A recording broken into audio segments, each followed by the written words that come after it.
Tonight, you are about to step into a forgotten world, long before civilization, where every night could be your last. When people imagine the ancient world, they often picture caves, campfires, and small bands of hunters surviving one day at a time. But what if the greatest secret of human survival was never fire? What if it was movement? What if your ancestors lived without cities, without roads, without maps, and yet somehow crossed entire continents with astonishing confidence? How did they know where to go when the grass withered? Who taught them where hidden springs waited beyond distant hills? How did children born beneath one sky somehow inherit memories of valleys they had never seen? And perhaps most curious of all, what if home itself was never a place? Long before kings, long before farms, long before anyone imagined walls or borders, humanity belonged to something much older: the seasons. You are about to walk beside people who trusted birds more than calendars, who read the wind as carefully as later civilizations would read books, and who carried entire landscapes inside stories, whispered beside campfires. Their roads were rivers, their maps were memories. Their survival depended on knowing exactly when to leave, because staying too long could mean hunger, leaving too early could mean death. And yet year after year, generation after generation, they followed invisible paths stretching across the earth, paths that eventually gave birth to villages, then cities, then civilizations. And perhaps hidden beneath the highways and railroads of today, those ancient footsteps still remain. Before we step deeper into the darkness of tonight's story, take a moment to like the video and subscribe for more calming historical journeys. And while you're settling in, leave a comment sharing your location and local time. Now dim the lights. Tonight, you are about to step into a forgotten world, long before civilization, where every night could be your last. Perhaps you imagine ancient people living in one place, surrounded by familiar trees and rivers, returning to the same camp each morning without much thought. It feels comfortable to picture it that way. But what if home was never a place? What if your ancestors survived not because they built walls, but because they kept walking, long before cities, before roads, before anyone carved maps into stone? Entire communities moved with the seasons. They followed rains they could not control, and animals they could not command. They trusted memories carried in songs and stories. A wrong decision meant hunger. A delayed departure could mean death. And yet year after year, generation after generation, these ancient travelers crossed enormous landscapes with remarkable confidence. How did they know where to go? Who taught them the hidden paths? And what secrets of those journeys still live quietly beneath the roads we travel today? Before we step deeper into the darkness of tonight's story, take a moment to like the video and subscribe for more calming historical journeys. And while you're settling in, leave a comment sharing your location and local time. Now dim the lights. Section 1. The first signs are easy to miss. No great storms arrive. No sudden disasters announce themselves. Nothing dramatic happens at all. Instead, you notice small things. The air feels slightly drier each morning. The scent of damp earth grows weaker beneath your feet. Grasses that once brushed against your knees now crackle softly when touched. The endless songs of insects become quieter as days pass. These changes matter very much. You belong to a small band of people living far before cities, kingdoms, or written histories. Around 30 individuals share this life together. Children chase each other near the fire. Older people sit quietly beneath the shade. Hunters return with stories and laughter. For now, life feels comfortable. But comfort has limits. Your world exists during an age when survival depends upon movement. Staying too long in one place invites hunger. Historians generally agree that many prehistoric communities practiced seasonal migration, moving between familiar territories rather than wandering randomly across unknown landscapes. It sounds exhausting. Oddly enough, it feels normal. You wake before dawn. Cold air touches your skin. Smoke from last night's fire lingers gently in the camp. Someone nearby turns roasting roots over warm embers. You hear distant birds greeting the rising sun, while children still sleep beneath hides sewn from animal skins. Everything seems peaceful, yet the old woman sitting beside the fire notices things others overlook. She always does. Her hair has turned silver. Her hands are scarred by decades of scraping hides and gathering plants. Nobody remembers her exact age. Such numbers have no meaning here, but everyone listens when she speaks. She says very little. That morning, she simply studies the horizon. Then she nods. Not today, perhaps. Soon. The younger hunters understand immediately. They have seen this before. Every year, when certain signs appear, preparations quietly begin. Nothing is written down. No calendars exist. No maps hang inside tents. Memory guides everything. Modern researchers studying hunter-gatherer societies have discovered that oral traditions can preserve surprisingly detailed environmental knowledge. Songs, stories, and rituals sometimes contain information passed across generations for centuries. Historians still debate how far such memories could stretch in prehistoric times. Some scholars suspect ancient traditions preserved routes thousands of years old. Others remain cautious, believing environmental changes constantly reshaped those paths. Either way, the knowledge survives, and you trust it. That afternoon, the children notice unusual activity. Spears are inspected. Stone blades are sharpened. Water containers made from animal stomachs are checked carefully. Bundles of dried meat are prepared near the fire.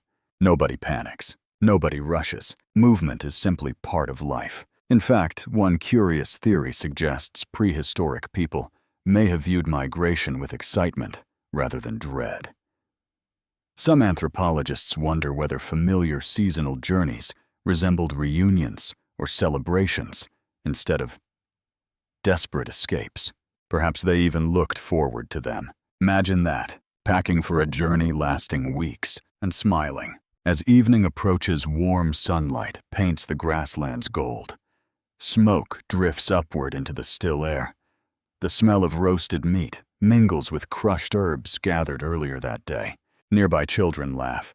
They do not fear leaving. Why should they? They know no other life. For them, the world itself is home. One small boy sits beside an old hunter and asks when they will move. The old man smiles through missing teeth. When the birds leave, nothing more. No explanations follow. The answer seems sufficient. And strangely it is, because everyone knows which birds. Long-legged cranes appear every year. They rest beside the river briefly before continuing north. Somehow they always arrive when the season begins changing. Coincidence? Maybe. Or perhaps generations have simply noticed patterns invisible to hurried eyes. Animals understand things. Ancient people know this well. You spend the next few days gathering roots and berries. The smell of dry grass grows stronger. Streams shrink slightly beneath the sun. At night, cool breezes arrive earlier than before. Subtle signs, tiny clues, enough to make decisions. The stars emerge overhead, while fires flicker gently. Somewhere beyond the darkness, wolves call across distant hills. Children snuggle closer to their parents beneath blankets made from hides. The camp feels peaceful, but not permanent. Nothing here is. Archaeological evidence suggests many early humans repeatedly returned to the same territories year after year. Certain caves and valleys contain traces of occupation separated by centuries. People returned, and left again, following rhythms created by seasons and resources, almost like birds, or salmon, or great herds moving across endless plains. Human beings were travelers long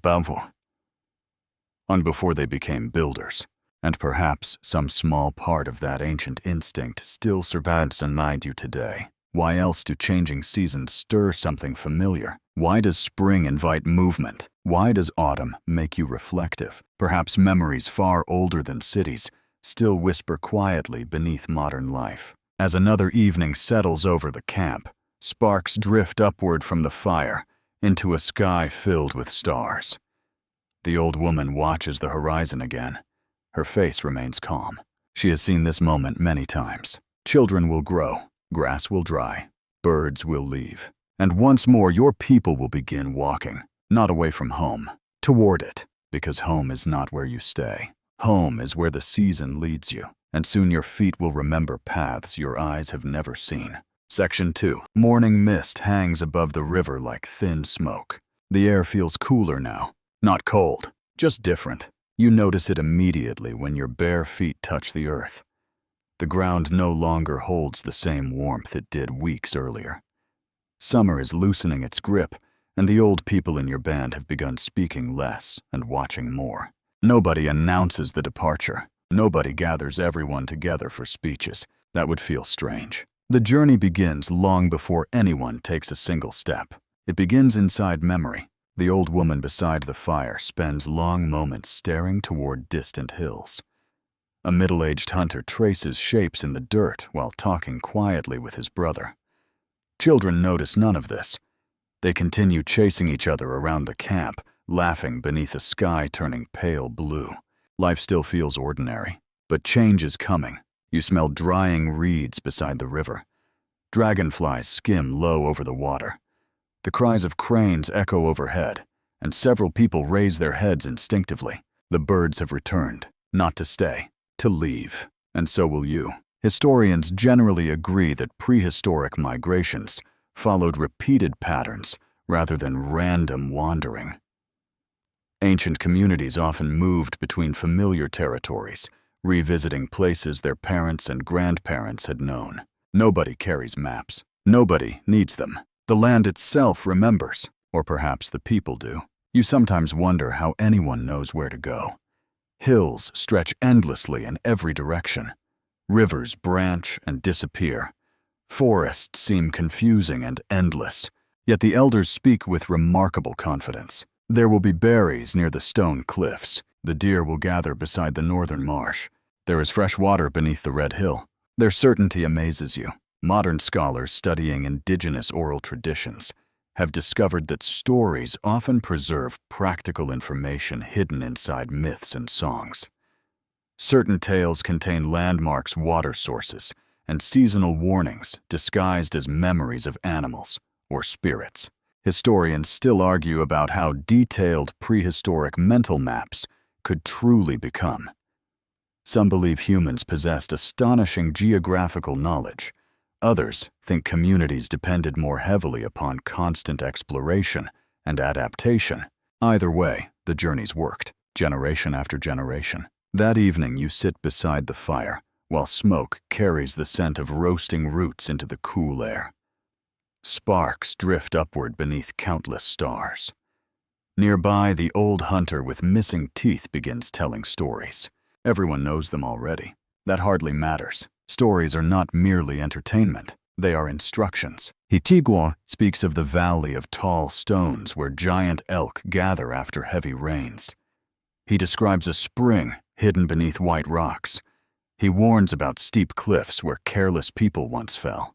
His voice rises and falls gently. Children lean closer. Young hunters pretend not to listen, but they do, always. One curious theory proposed by some anthropologists suggests storytelling evolved partly because it improved survival.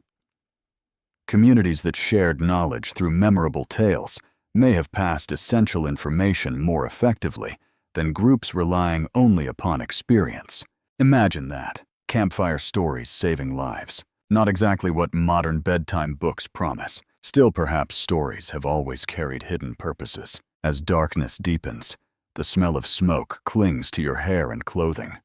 A breeze rustles the grass outside camp. Somewhere beyond the river, wolves sing beneath the moon. Nobody fears them. Not tonight. The next morning, preparations become obvious. Bundles appear. Tools are wrapped carefully. Animal hides are folded. Children help gather firewood, although most pieces will never be burned here. Embers from the campfire must survive the journey. Fire itself travels with the people. Nothing is wasted. You watch a young mother packing dried berries inside leather bags. Beside her, an old man sharpens stone blades while humming quietly. The smell of crushed herbs fills the air. There is no panic, no sadness, only routine, because leaving does not mean abandoning life. It means continuing it. Archaeologists have found evidence that certain locations across Europe, Asia, and Africa were occupied repeatedly over thousands of years. Human groups returned again and again, following seasonal cycles so predictable that some places became ancient crossroads. Long before roads existed, long before anyone imagined kingdoms, people already knew where to meet and who might be waiting. The old woman smiles when she sees children gathering smooth stones beside the river. "Bring only the good ones," she says softly. Everyone laughs. Apparently, children have been collecting useless treasures forever. Some habits never change. Late that afternoon, clouds drift across the sky, casting moving shadows over the grasslands. The wind carries the scent of distant rain. A flock of cranes circles overhead before disappearing northward. The old hunter stands. No announcement, no ceremony. He simply lifts his spear. Others follow. The signal needs no words. Tomorrow they begin. That night feels different. Not frightening, just meaningful. You lie beside the fire while cool air brushes your skin. Smoke rises into the darkness. Nearby children whisper excitedly beneath blankets. Someone laughs quietly. A baby stirs and returns to sleep. The stars overhead remain unchanged. They always do. Some researchers suspect ancient travelers relied partly upon stars to orient themselves during migrations. Others believe rivers, mountains, and subtle environmental signs mattered far more. Historians continue discussing the question because no written records survive from those distant ages. Perhaps both ideas are true. Humans rarely trust only one guide. You close your eyes and listen. The crackle of burning wood, the gentle breathing of sleeping companions, the distant calls of night birds. Everything feels familiar because tomorrow is not an adventure. Not really. Your parents walked these paths. Their parents did too. Generations before them followed the same rhythms, reading signs, written not upon paper, but across the earth itself. And somehow, without roads, without compasses, without written words, your people carry entire landscapes inside their minds. Soon your feet will move. Soon the river behind you will disappear into memory. And somewhere beyond the hills, another campfire waits. Not unknown, merely remembered, though you have never seen it. Section 3. The first steps feel strangely ordinary. No drums echo across the plains. No great farewell marks the moment. The sun simply rises, and you begin walking. Morning dew cools your feet as mist drifts above the river one final time. Smoke from the dying campfire lingers in the air, carrying the familiar scent of ash and roasted roots. Behind you, the place that sheltered your people for many weeks slowly fades into silence. Nobody looks back for long. There is little reason to. You will return someday, perhaps, or perhaps your children will. The land remembers, and so do the people. Bundles rest across shoulders. Spears sway gently with every step. Children chatter excitedly, treating the journey almost like a game. The youngest members of the band hardly understand that anything unusual is happening. To them, movement is life. Standing still feels strange. The old woman walks near the middle of the group. Her pace is slow but steady. She says almost nothing. Yet everyone unconsciously keeps her within sight. She carries no heavy loads. She carries something far more important: memory. Historians generally agree that elders played essential roles in prehistoric societies. Their knowledge of seasonal plants, animal behavior, and familiar routes may have greatly increased the survival chances of entire communities. Knowledge weighs very little, and it can save everyone. The sun climbs higher. Warm grass brushes your legs. A soft wind carries the scent of wild sage and dry earth. Somewhere ahead, meadowlarks sing from hidden perches. Insects hum quietly around patches of yellow flowers. Everything seems peaceful, but your eyes are constantly working. Everyone's are. The younger hunters notice fresh deer tracks crossing the ground. Women gathering roots point toward berry bushes worth remembering. Even children learn without realizing it. They are always watching, always listening. Some anthropologists suggest Human beings evolved exceptional abilities for reading landscapes because movement shaped nearly every aspect of ancient life. Survival depended not merely upon strength, but upon observation. Noticing mattered a lot. By midday, the heat grows stronger. You stop beside a stream where cool water flows over smooth stones. Hands are washed. Leather bags are adjusted. Children splash happily, while adults rest beneath scattered trees. Nobody rushes. These journeys follow rhythms learned over generations. Too much haste wastes energy. Too little progress wastes time. Balance matters. An old hunter points toward distant hills while chewing dried meat. There, just one word. Enough. Everyone understands. Those hills are familiar even to people who have never reached them before. Stories around campfires have described them countless times. You already know which side catches the morning sun. You know where springs hide after summer heat. You know because others remembered. Researchers studying oral cultures have found that stories often preserve geographical details with remarkable accuracy. Some traditional songs contain descriptions of rivers, valleys, and resources passed down for centuries.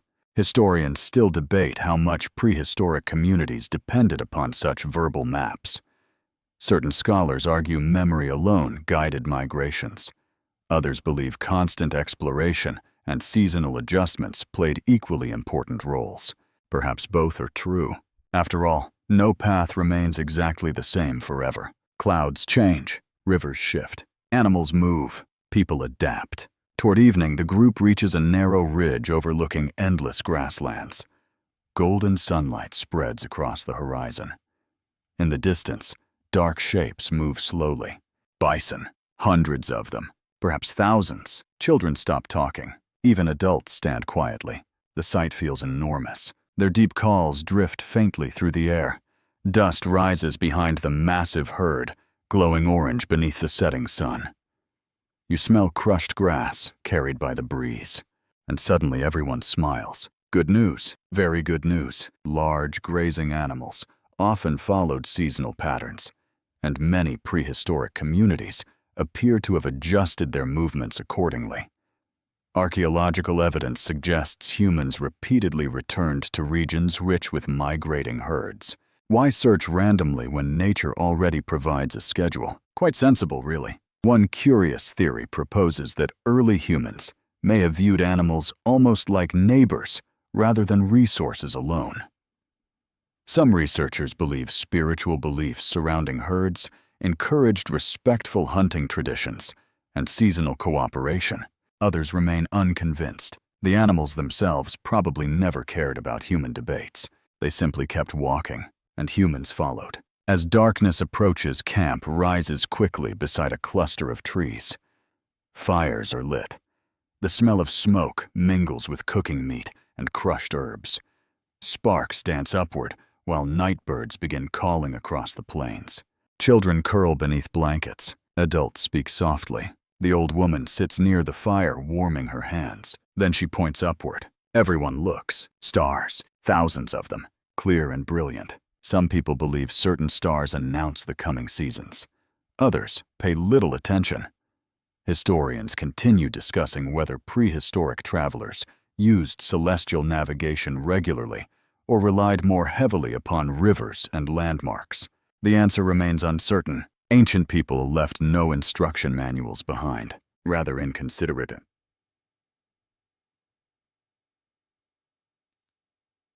Still, the sky offers comfort. The same stars watched your grandparents and theirs, long before villages, long before kings, long before roads. You lie beside the fire, listening to the distant sounds of bison moving through the darkness. The ground beneath you still holds warmth from the day. Smoke clings gently to your clothing. Somewhere nearby, a child laughs in sleep.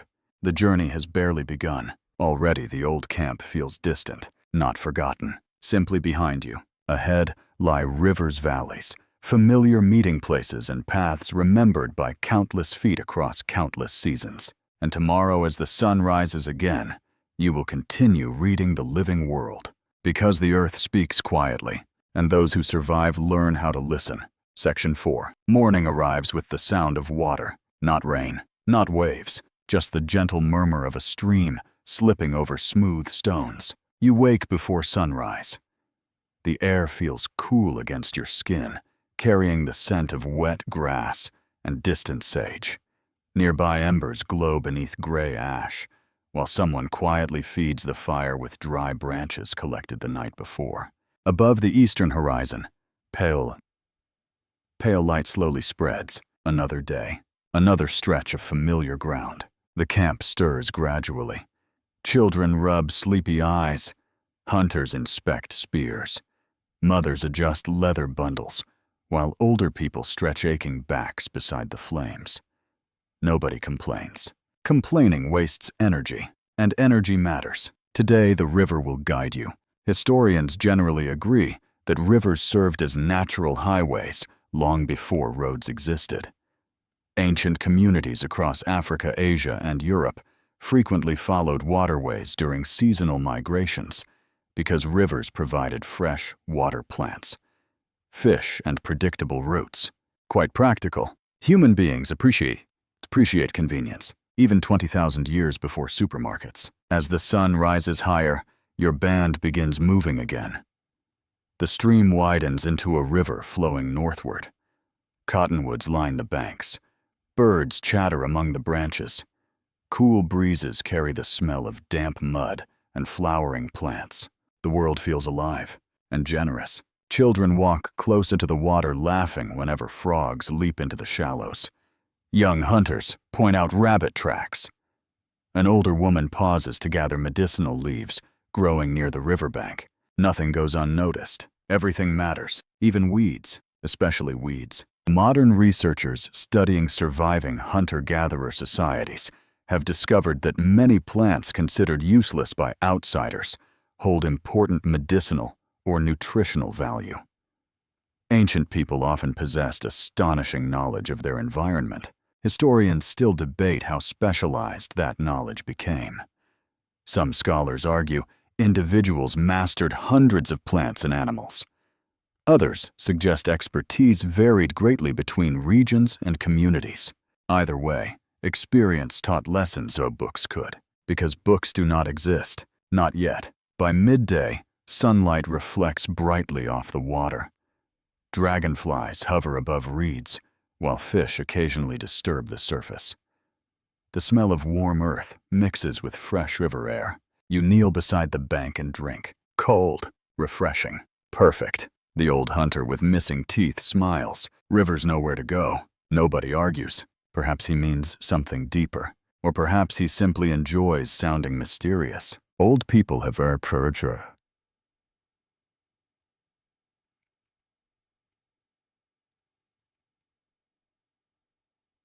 privilege. Temperament. As the day continues, the river bends gently through rolling grasslands. Distant hills shimmer beneath the heat. Clouds drift lazily overhead. A pair of eagles circle far above their cries carried by the wind. Then the old woman stops. Everyone notices. She studies the sky, not the clouds, the birds. Several cranes fly overhead, southbound. Strange. Too early. The hunters exchange glances. Something feels unusual. One curious theory among archaeologists suggests prehistoric people may have paid close attention to bird migrations when planning their own movements. Certain birds appear during seasonal changes, offering clues about weather and available resources. Some experts support this idea. Others remain uncertain. Birds, unfortunately, refuse interviews. Still, patterns exist, and patterns save lives. The old woman says nothing. She simply nods toward the river. Continue. So you do. Late afternoon brings welcome shade beneath towering trees. Camp rises once again beside the water. Children gather sticks. Young women prepare roots for cooking. Hunters clean fish caught during the day. Smoke drifts upward. The smell is wonderful. Roasted fish, wild onions, and herbs fill the evening air. Firelight flickers across smiling faces, while shadows stretch beneath the trees. Life feels comfortable, perhaps too comfortable. Comfort can be dangerous. People forget that. Archaeological evidence suggests some prehistoric campsites were occupied repeatedly over thousands of years.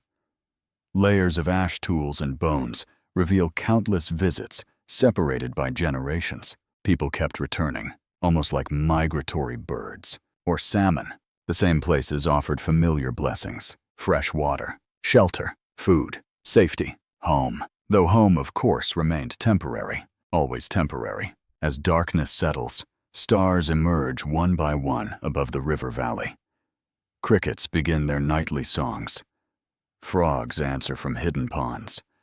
Smoke clings softly to your hair and clothing, while warm firelight dances across the camp.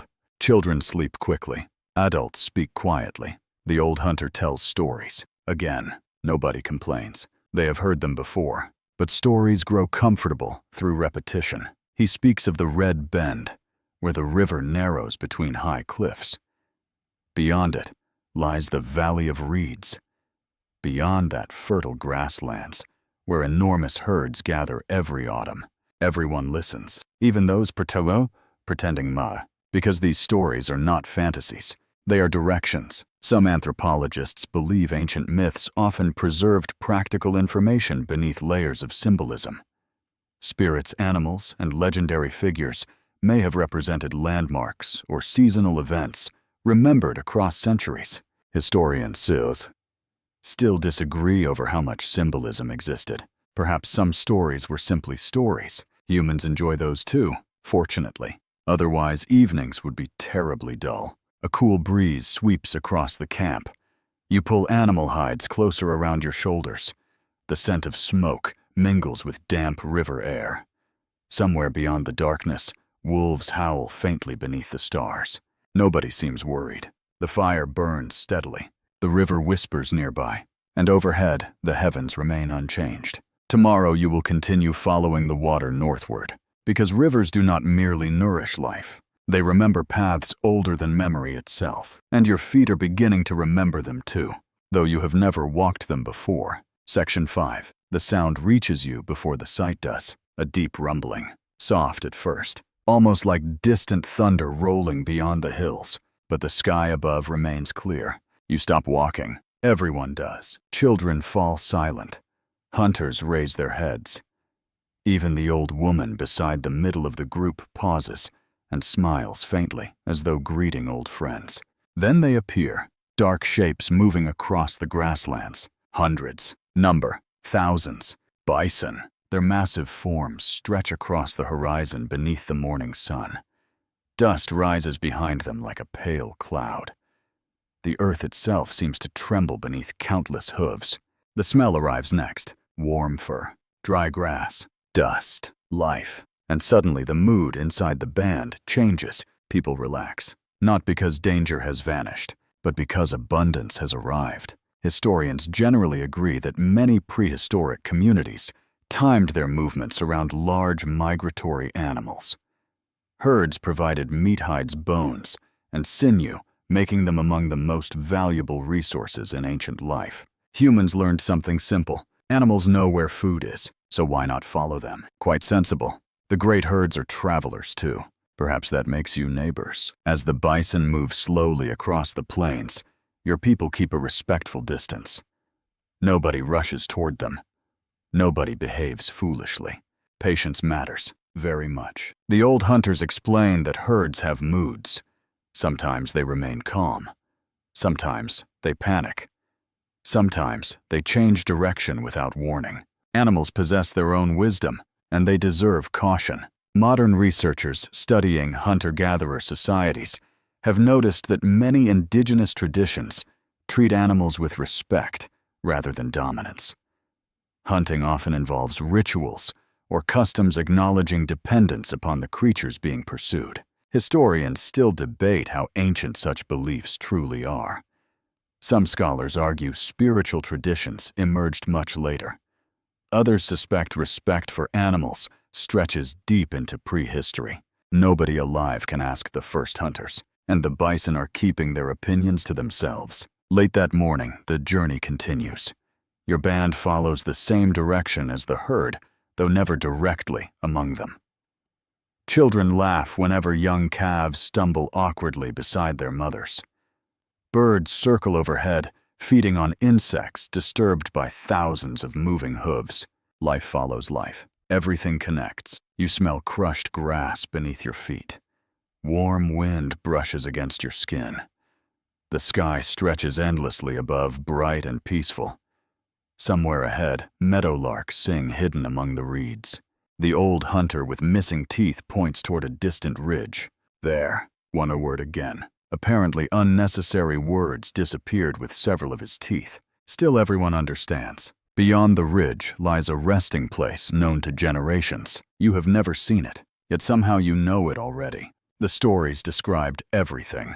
A crooked tree, white stones beside a spring, tall grass where rabbits hide. Memory walks ahead of you. Some anthropologists propose that prehistoric people developed what researchers call landscape memory. Familiar landmarks became deeply connected to stories, making navigation easier and preserving information across generations. It sounds rather impressive and surprisingly human. After all, modern people still remember childhood places with remarkable clarity. Perhaps not much has changed. By midday, clouds drift across the sun, bringing welcome relief from the heat. The smell of approaching rain hangs faintly in the air. Everyone stops beside a shallow stream where cool water trickles between smooth rocks. Children splash immediately, naturally. Children remain wonderfully predictable across thousands of years, while the young play, adults work. Spears are repaired. Roots are cleaned. Dried meat is shared. The old woman gathers herbs growing near the water's edge. Nothing is wasted. Nothing is ignored. Nearby, the youngest boy asks why the bison keep moving. The old woman smiles. They follow the grass. And why does the grass grow there? Because the rains go there. And why do the rains go there? She laughs softly. Ask the sky. The child seems satisfied. Children possess marvelous confidence in simple answers. Adults often complicate things unnecessarily. Archaeological evidence suggests ancient migration routes sometimes stretched hundreds of miles. Communities returned to familiar regions year after year, adjusting their timing according to rainfall temperature and animal movements. Nature became the calendar, no numbers required. One curious theory proposes that humans may have learned migration itself by observing animals. Some researchers wonder whether following herds inspired people to recognize repeating seasonal cycles. Others remain skeptical. Perhaps humans discovered those patterns independently. Either way, everyone ended up walking. As evening approaches, the band reaches the ridge, and there it is, the place from the stories, exactly as promised. The crooked tree leans toward the western sky. White stones surround a clear spring. Tall grasses ripple gently beneath the breeze. Rabbits dart through the shadows, while birds gather among nearby branches. The old hunter grins. Still here? Everyone laughs. Apparently that joke never grows old. Camp rises quickly. Fires crackle beneath the fading sunlight. The scent of cooking meat drifts through the cool evening air. Sparks rise into a sky slowly filling with stars. Children chase each other around the spring. Older people rest. Hunters speak quietly. And the old woman sits beside the fire with her eyes closed, listening to the distant rumble of the bison herd, moving somewhere beyond the darkness. They are still walking, and so are you. Not chasing them, not leading them, simply sharing the same ancient rhythm. Because long before roads connected the world, life itself had already drawn invisible paths across the earth. And tonight, beneath familiar stars, your people rest beside one more remembered stop along those endless trails. Tomorrow, the great journey continues. Section 6. Nothing you build is meant to last. That sounds sad. Strangely, it isn't. As dawn spreads pale gold across the grasslands, your camp awakens. Beside the spring, beneath the crooked tree. Smoke rises softly into the cool air. The scent of damp earth mingles with wood ash and roasted roots left from the night before. Birdsong fills the morning. Everything feels peaceful and temporary. Because everyone understands something that people thousands of years later often forget. Home is not walls. Home is people. The shelters surrounding the fire are simple. Bent branches support animal hides, stitched carefully together. Windbreaks made from reeds and grass stand between sleeping places. Nothing resembles permanence. Nothing needs to. Historians generally agree that many prehistoric communities constructed temporary camps designed for movement rather than endurance. Archaeological remains suggest shelters often lasted only weeks or months before being abandoned and rebuilt elsewhere. Quite practical. Why carry a mountain when you can build another? Children certainly approve of the arrangement. They seem delighted by new places. This morning, young voices fill the camp. A girl gathers smooth stones beside the spring, while two boys compete to see who can throw sticks farther. Nearby mothers scrape hides while chatting quietly. Laughter rises with the smoke. Life continues, not despite movement, because of it. The old hunter with missing teeth sits beneath the crooked tree repairing a spear. Beside him, the silver-haired woman sorts herbs collected during yesterday's walk. Neither speaks much. Words are unnecessary. They have done this countless times. Modern researchers studying nomadic cultures have discovered that portable lifestyles often encourage strong social bonds.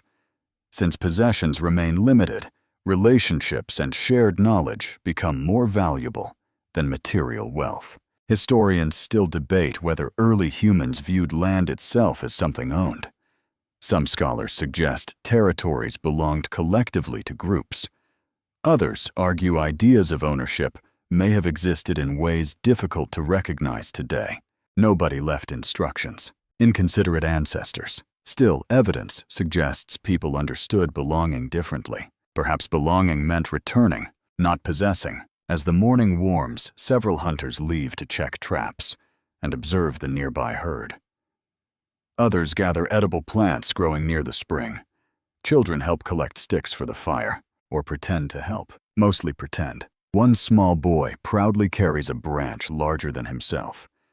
Everyone praises his efforts despite the obvious inconvenience. Some traditions are eternal. By midday, sunlight dances across the grass. Warm breezes carry the scent of sage and flowering plants. Insects hum lazily around the reeds. The spring bubbles quietly beneath white stones polished by countless years and countless visitors. Archaeologists have uncovered campsites showing repeated occupation over thousands of years.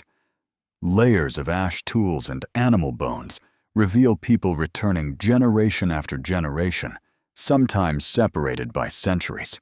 Perhaps your ancestors sat exactly here. Perhaps they laughed beneath this same tree. Perhaps another child once dragged an absurdly oversized branch into camp while adults pretended to admire the accomplishment. Human beings repeat themselves beautifully. One curious theory among anthropologists proposes that nomadic life encouraged creativity and adaptability more than permanent settlements. Constant movement required flexibility, cooperation, and an ability to solve unexpected problems. Others argue stability offered its own advantages. Historians continue debating. Meanwhile, ancient people simply got on with life. Toward afternoon, dark clouds gather far to the west.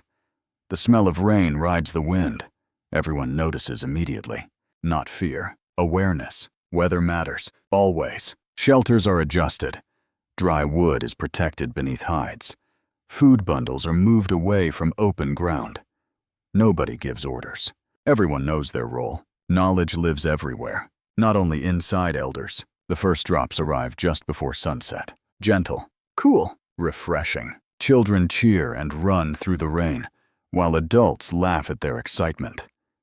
The smell of wet earth rises around the camp. Tiny streams form beside the spring. Firelight flickers beneath protective coverings, while raindrops tap softly against stretched hides.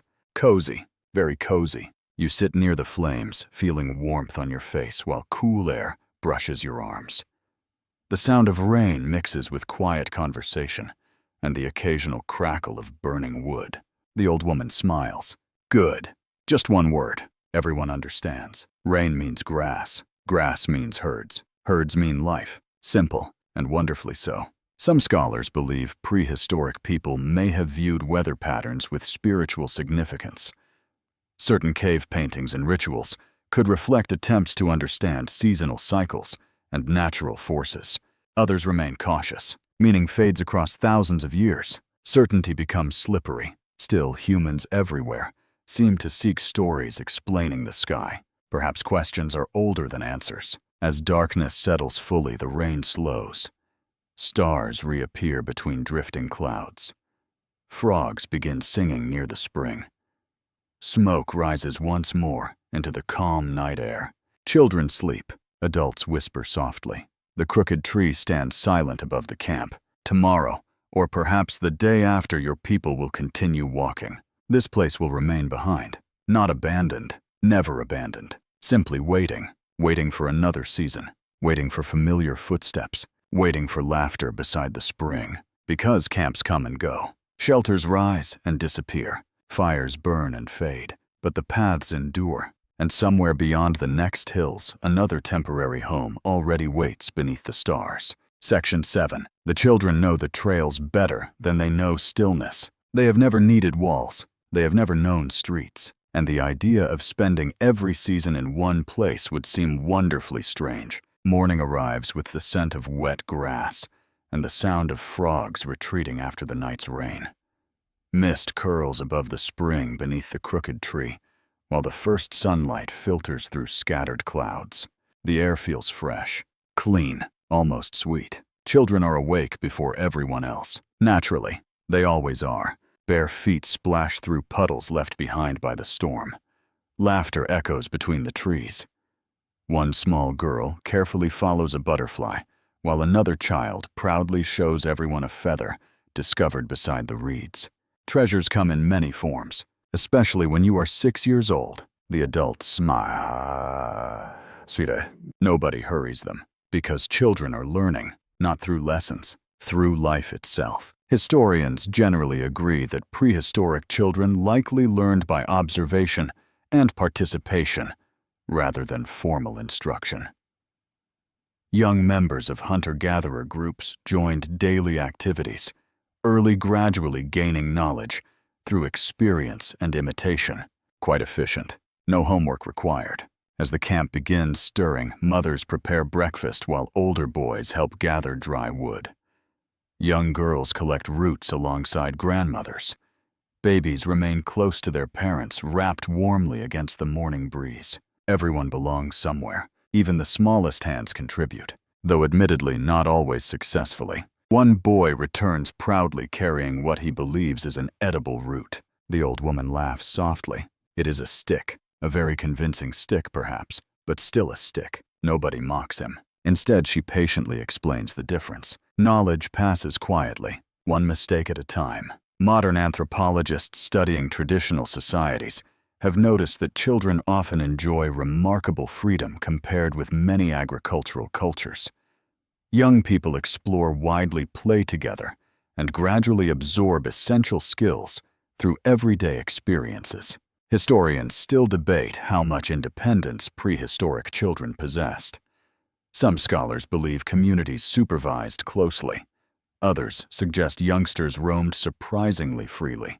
Perhaps both depended on circumstances. Predators and weather tend to influence parenting styles. As the sun rises higher, preparations begin once more. The camp will not remain beside the spring much longer. The herds continue moving north and your people must follow.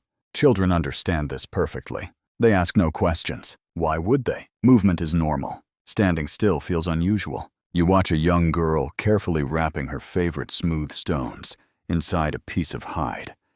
She carried them here. She intends to carry them onward. Quite determined. Humans become attached to odd things. Apparently this habit is ancient. One curious theory among archaeologists suggests that certain decorative objects discovered at prehistoric sites may have belonged to children. Small shells, colorful stones, and unusual trinkets appear repeatedly among ancient remains. Some researchers even speculate about toys. Tiny treasures, little reminders that children have always been children. Thankfully, otherwise history would be terribly serious. By midday, the journey resumes. Cloud shadows drift across endless grasslands, while warm breezes carry the scent of sage and flowering plants. Grass brushes your legs. Insects hum softly beneath the bright sky.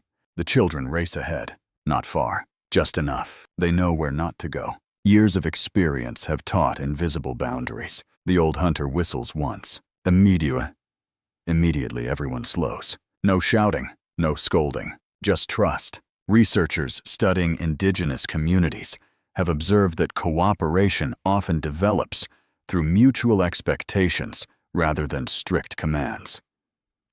Children learn by watching older members and participating naturally in group life. Perhaps respect grows best when shared, not imposed. The youngest boy walks beside the old woman holding her hand. He asks endless questions. Why do birds sing? Why do rabbits hide? Why do clouds change shape? She answers some, others she ignores, and occasionally she simply says, "Because the world likes surprises." The child seems satisfied. Children possess admirable flexibility concerning mysteries. Adults become far less forgiving. By afternoon, the band reaches a broad valley where tall grasses ripple beneath the wind. A stream sparkles among reeds. Deer tracks cover patches of soft earth. The old hunter smiles. He remembers this place, or perhaps he remembers stories about it. The distinction hardly matters. Camp rises once again. Simple shelters, familiar routines, smoke curling upward, children gathering sticks, laughter around the fire. Archaeological evidence suggests some migration routes remained active for thousands of years. Communities returned repeatedly to favorable valleys and water sources, creating rhythms that outlasted individual lifetimes.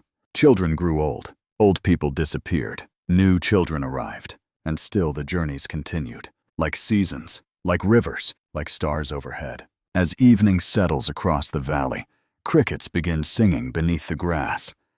The smell of roasting meat drifts through the camp. Firelight dances across smiling faces while sparks rise toward the heavens.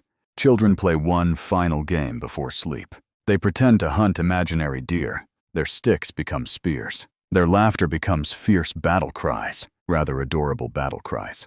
The adults watch with amusement because they know something important. These children will someday guide others. They will remember the crooked tree, the spring surrounded by white stones, the valley of tall grasses, and countless places still waiting ahead. Memory is growing inside them, quietly, patiently, like roots beneath the earth. And long after the old hunters are gone, long after today's fires become ashes, these children will walk beneath changing skies and lead new generations along the same ancient paths, because the journey belongs to everyone, especially those who are still learning its songs. Section 8. Not every path welcomes you kindly. The earth has its moods, and sometimes it prefers to remind travelers who truly makes the rules. Morning begins peacefully enough. A cool breeze drifts through the valley, while mist clings to the tall grass. Smoke rises lazily from the campfire. The scent of roasted roots and damp earth fills the air, and somewhere beyond the reeds, birds greet the dawn with cheerful songs. Everything feels calm, almost too calm. The old woman notices the clouds first. She always does. Far to the north, dark shapes gather above the distant hills. Not storm clouds exactly. Something larger. Something heavier. The old hunter narrows his eyes. Rain. Nobody argues. By midday, the wind changes. Warm air disappears. Cool gusts sweep across the valley. Grass bends and whispers around your legs. The smell arrives next. Rain. Fresh. Sharp. Powerful. And somewhere ahead lies a river that must be crossed. Historians generally agree that rivers represented both lifelines and obstacles for prehistoric communities. Waterways provided food and direction, yet seasonal flooding could transform familiar crossings into dangerous barriers. Nature gives, nature takes, usually without asking your opinion. As the group reaches the riverbank, everyone stops. The water has changed. What was once a shallow crossing now rushes swiftly between muddy banks. Tree branches spin through the current. Foam gathers around hidden rocks. Children fall quiet. Even adults, it speaks of. The river sounds angry, not furious, but impatient. The old woman crouches beside the water. She touches the current with her fingers. The old hunter studies fallen trees upstream. Nobody rushes. Patience saves lives. Modern researchers studying traditional societies have observed that experienced travelers often preferred waiting over unnecessary risks. Delays might cost time, but mistakes could cost everything. Quite sensible. Pride and rivers merely cooperate. Historians still debate how frequently prehistoric people used rafts or simple boats during migrations. Some scholars believe watercraft appeared surprisingly early. Others suggest many crossings relied upon shallow passages and seasonal timing. Nobody truly knows. Ancient rivers left few explanations behind. And rivers are famously terrible historians. Clouds darken overhead. Rain begins. Soft at first, then heavier. The smell of wet grass rises around you. Drops strike animal hides and shoulders. Children huddle beneath coverings, while adults secure bundles against the weather. Nobody complains. Rain feeds the world. Still crossing, must wait. Camp rises beneath a stand of trees overlooking the river. Fires burn carefully beneath shelters. Smoke mingles with the scent of rain and wood ash. Thunder rolls softly somewhere beyond the hills.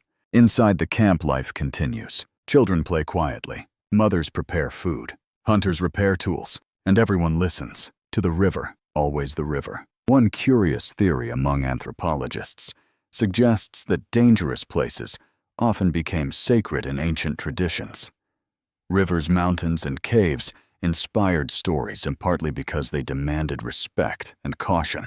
Some researchers believe myths preserved practical warnings. Others remain unconvinced, but humans have always wrapped lessons inside stories. Sometimes because stories are easier to remember, and sometimes because children listen more carefully when giants or spirits become involved. As evening approaches, the rain weakens. The clouds begin breaking apart. A pale sunset appears beneath the storm, turning the river gold and copper. Beautiful, and still impossible to cross.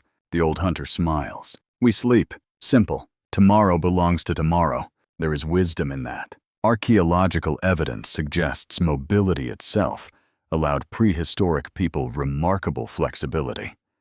Unlike later farmers tied to fixed settlements, hunter-gatherers could often adjust routes and schedules when weather changed unexpectedly. Flexibility becomes survival. Stubbornness becomes trouble, and trouble travels quickly. That night, the sound of rushing water fills the darkness. Frogs sing from flooded reeds. Smoke clings gently to your clothing, while warm firelight flickers beneath the shelter. The youngest boy asks why the river became angry. The old woman laughs softly. It isn't angry. Then why won't it let us pass? Because it is busy. Busy. Apparently rivers have responsibilities. The child nods solemnly, satisfied. Adults could learn much from children. They accept mysteries gracefully. Above the camp, stars slowly emerge between drifting clouds. Crickets return to their evening songs. The smell of rain fades, replaced once more by wood smoke and warm earth. Everyone sleeps, and sometime before dawn you awaken briefly. The river sounds different, quieter, not silent, never silent, but calmer. Morning brings clear skies. Cool air touches your face. Birds fill the trees with music. Mist rises from the water while sunlight paints the valley gold. The old hunter walks to the riverbank. He studies the current, then smiles. The old woman smiles. No words are needed. Words are needed.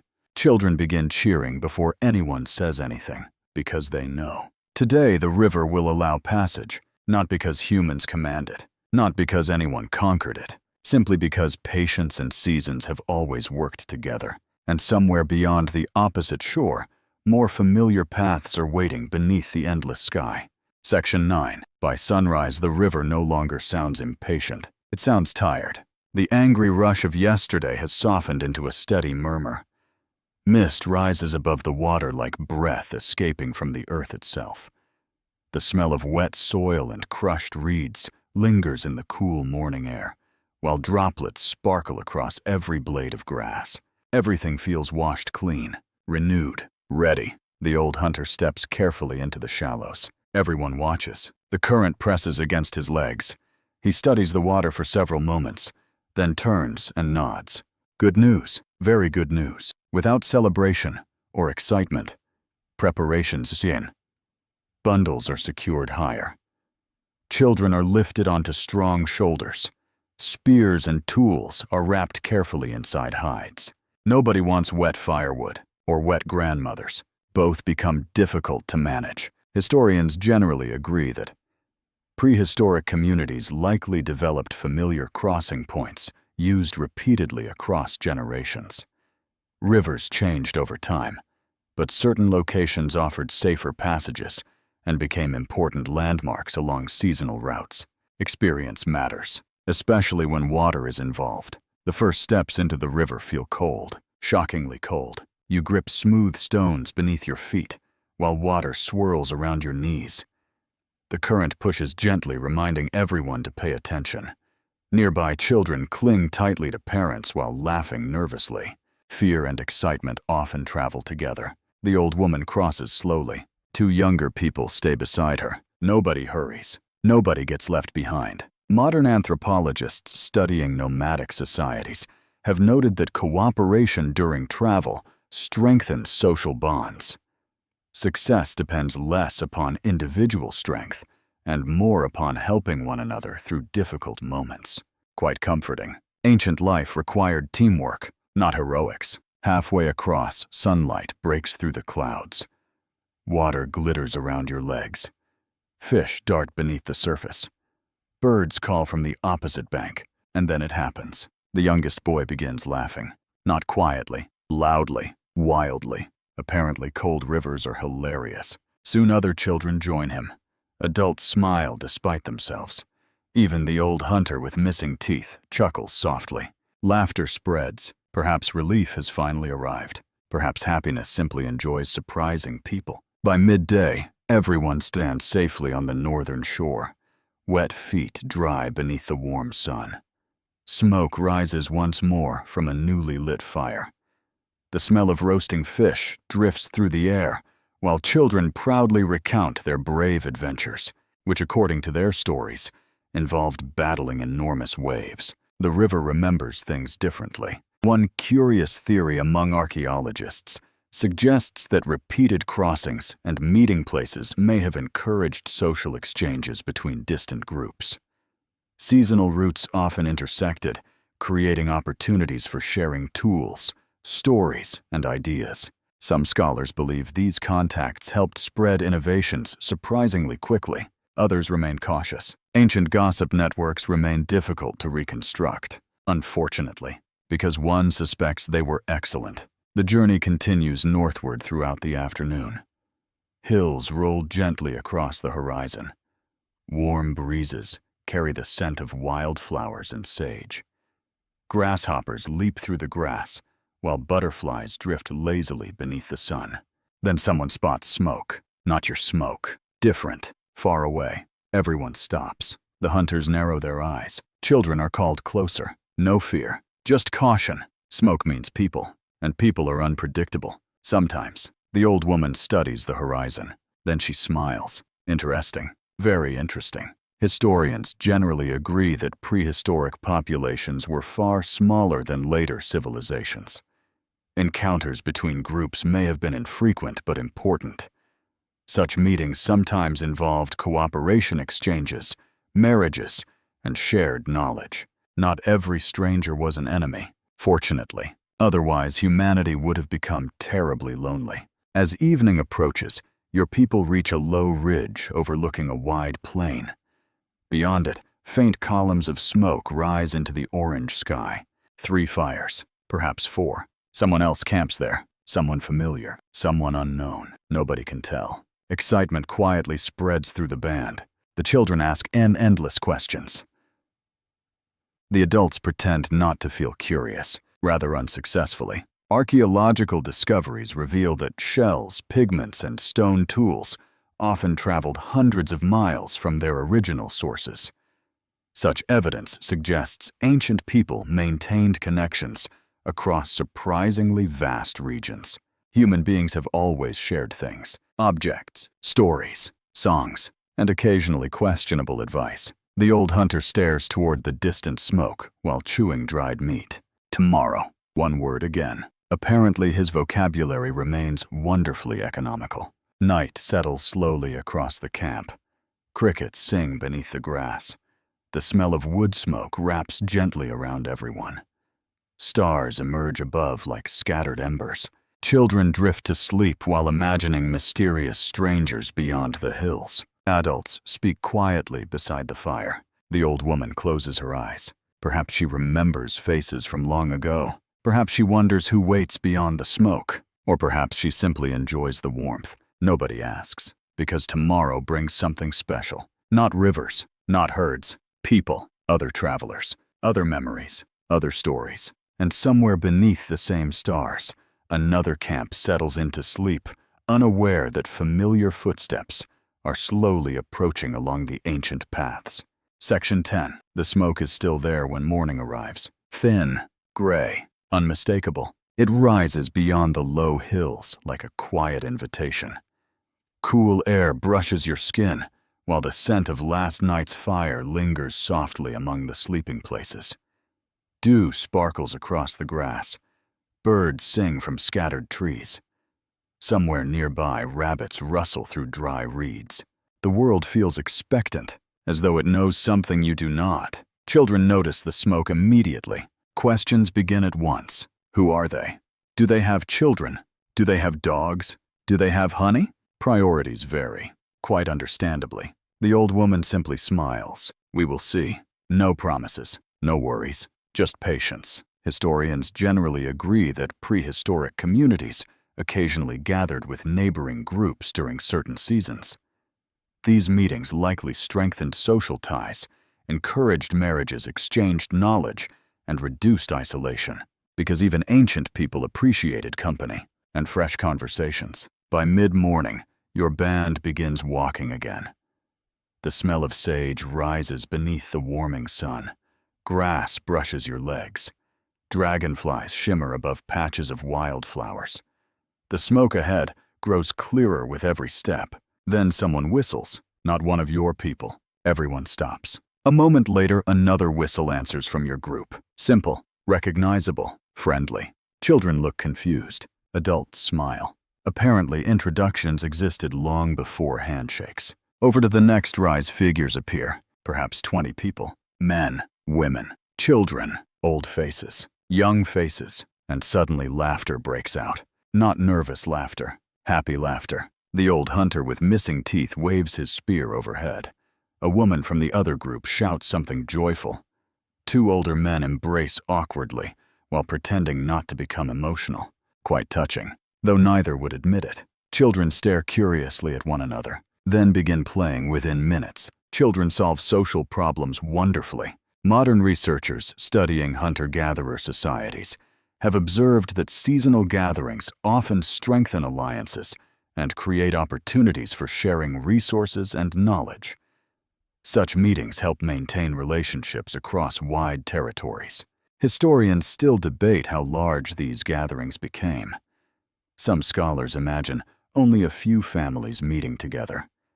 Others believe hundreds of people occasionally assembled during periods of abundance.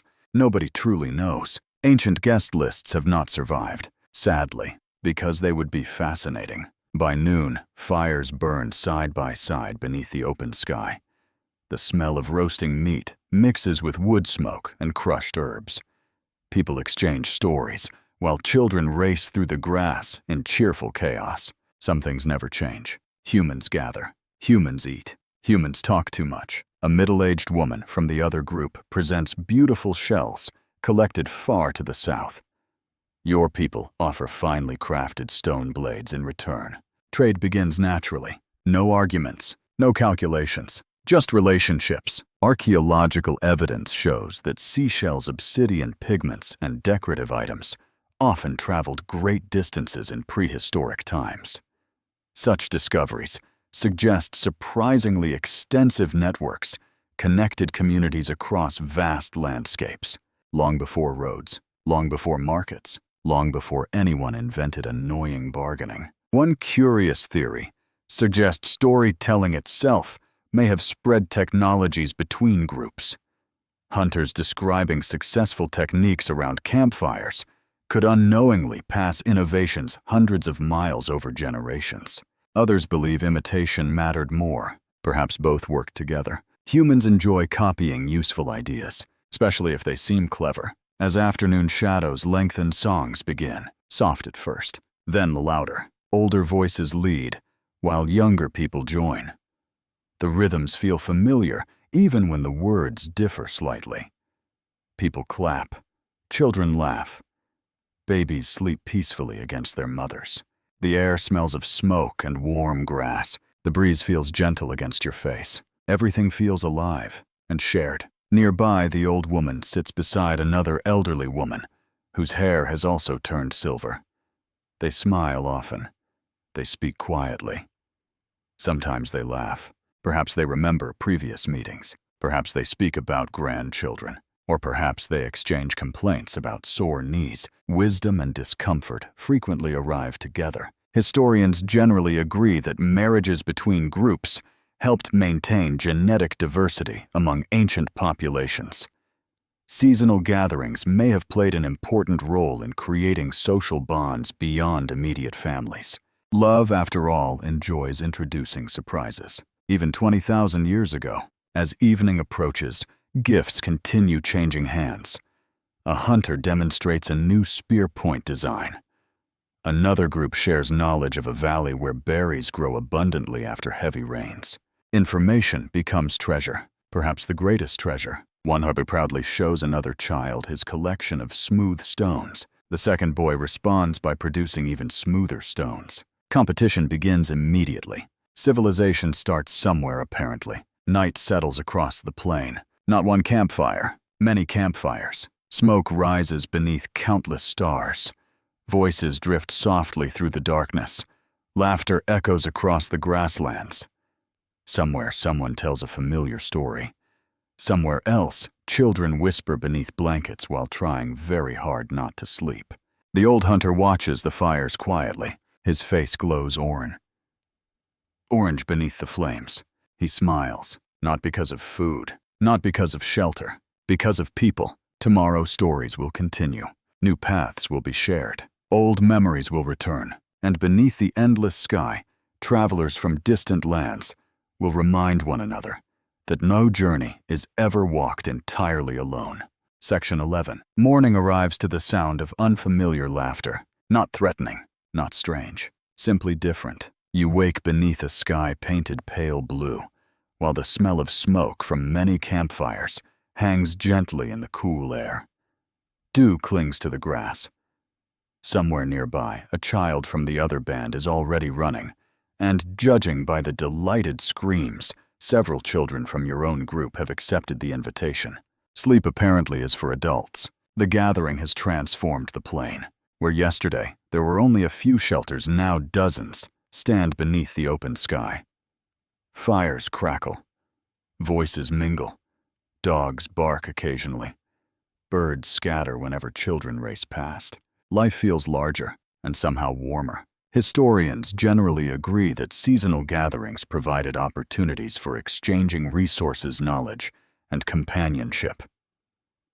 These meetings strengthened connections across enormous territories, long before kingdoms or borders existed. Human beings have always preferred friends to loneliness, even when friends steal your best roasting sticks. As the sun climbs higher, people begin sharing more than stories. Knowledge travels. A hunter from the southern lands demonstrates a different way of attaching stone points to spears. Another woman explains how certain bitter roots become edible after soaking in water. Everyone watches carefully. No one pretends to know everything. Experience deserves respect. Modern archaeologists have discovered stone tools made from materials originating hundreds of miles away.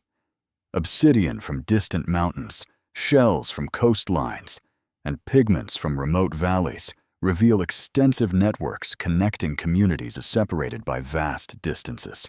Not bad for people without roads, or maps, or complicated paperwork. One curious theory suggests prehistoric exchange networks acted almost like information highways.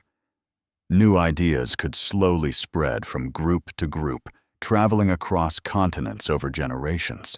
Others remain cautious. Ideas leave fewer footprints than stones. Still, something remarkable happened. People learned from one another, and learning changed everything. By midday, the air grows warm. The scent of roasted fish drying hides and crushed herbs fills the camp. Children gather around a middle-aged man from another band who carries strange ornaments made from colorful shells. The shells fascinate everyone, especially one little girl. She stares so intensely that everyone notices. The man smiles. Without a word, he hands her a small white shell. Her eyes widen. Treasures come unexpectedly, and joy becomes wonderfully simple. Nearby, the old woman sits beside several elders from different groups.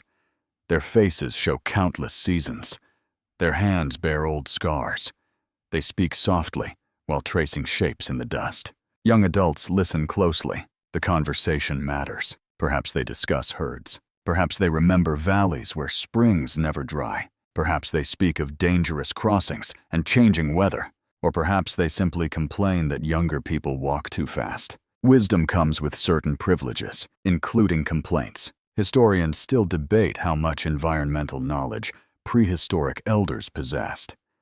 Some researchers believe oral traditions preserved astonishing details over many generations. Others argue memory constantly adapted to changing landscapes. Perhaps both are true. Memories survive best when they remain useful. Toward afternoon, excitement spreads through the camp. Several hunters prepare for a demonstration, not a hunt, a lesson. One man from the western lands carries a spear, unlike any you have seen before. Its stone point is smaller, sharper, better balanced. People gather around. Questions follow. Curious eyes study every movement. He explains patiently while younger hunters practice the technique. Knowledge changes hands freely. Archaeological evidence suggests certain tool designs spread gradually across continents, sometimes appearing in distant regions centuries apart. Innovations moved through human connections rather than isolated inventions. People shared, people copied, people improved. Quite human, really. One anthropological theory proposes that social gatherings became increasingly important because larger networks provided protection against disasters. If one region suffered drought or scarcity, distant friends could offer resources or shelter. Others suggest cultural exchanges mattered just as much. Perhaps survival itself depends upon relationships, not merely strength. As evening approaches, shadows lengthen across the grasslands. Smoke rises into the golden sky, while songs begin around different fires. The smell of cooking meat mixes with the sweet scent of flowering plants carried by the breeze. Children continue inventing games together. Language differences matter little. Laughter translates beautifully. A boy from another group shows your youngest child how to carve whistles from hollow reeds. Soon, half the camp echoes with terrible noises. Truly terrible. Everyone laughs anyway. Even the old hunter with missing teeth smiles. Though perhaps his hearing has faded, night settles gently. Stars emerge above countless fires. Stories drift through the darkness. Somewhere drums beat softly. Somewhere else elders speak quietly beneath the stars. You lie beside the fire and listen. Voices, crickets, crackling wood, distant laughter. Everything feels connected. Tomorrow the bands may continue their separate journeys. Different rivers, different valleys, different skies. Yet the knowledge shared here will travel onward. The shell in the little girl's hand, the sharper spear point, the memory of friendly faces. The story about the valley beyond the hills. Nothing stays still. Not people, not ideas. And beneath the endless heavens, invisible threads continue weaving countless lives together across lands too vast for any one person to know. Section 12. Not every place along the journey is meant for living. Some places are meant for remembering. You feel it before anyone speaks. The mood changes. The laughter of the gathering fades behind you as your people continue northward. Familiar friends disappear beyond distant hills, their smoke slowly melting into the horizon. Children wave until they can no longer see them. Then even the waving stops. The world grows quieter. Cool morning air carries the scent of pine and wet stone. Birds sing from hidden branches, while sunlight filters softly through scattered clouds. Grasslands gradually give way to rocky ground. The earth beneath your feet becomes uneven. Everyone walks more slowly here, not because of exhaustion, because this place matters very much. The old woman leads now, not the hunters, not the strongest. Her. Nobody questions it. Historians generally agree that certain cave springs, rock formations, and mountain passes held special significance for prehistoric communities. Archaeological evidence reveals repeated visits to particular places across thousands of years, suggesting these locations meant far more than simple campsites. Some places become memories, and memories become sacred. The wind carries the smell of moss and damp earth. A narrow stream flows between smooth stones polished by centuries of rain. Above it rises a wall of pale rock broken by a dark opening.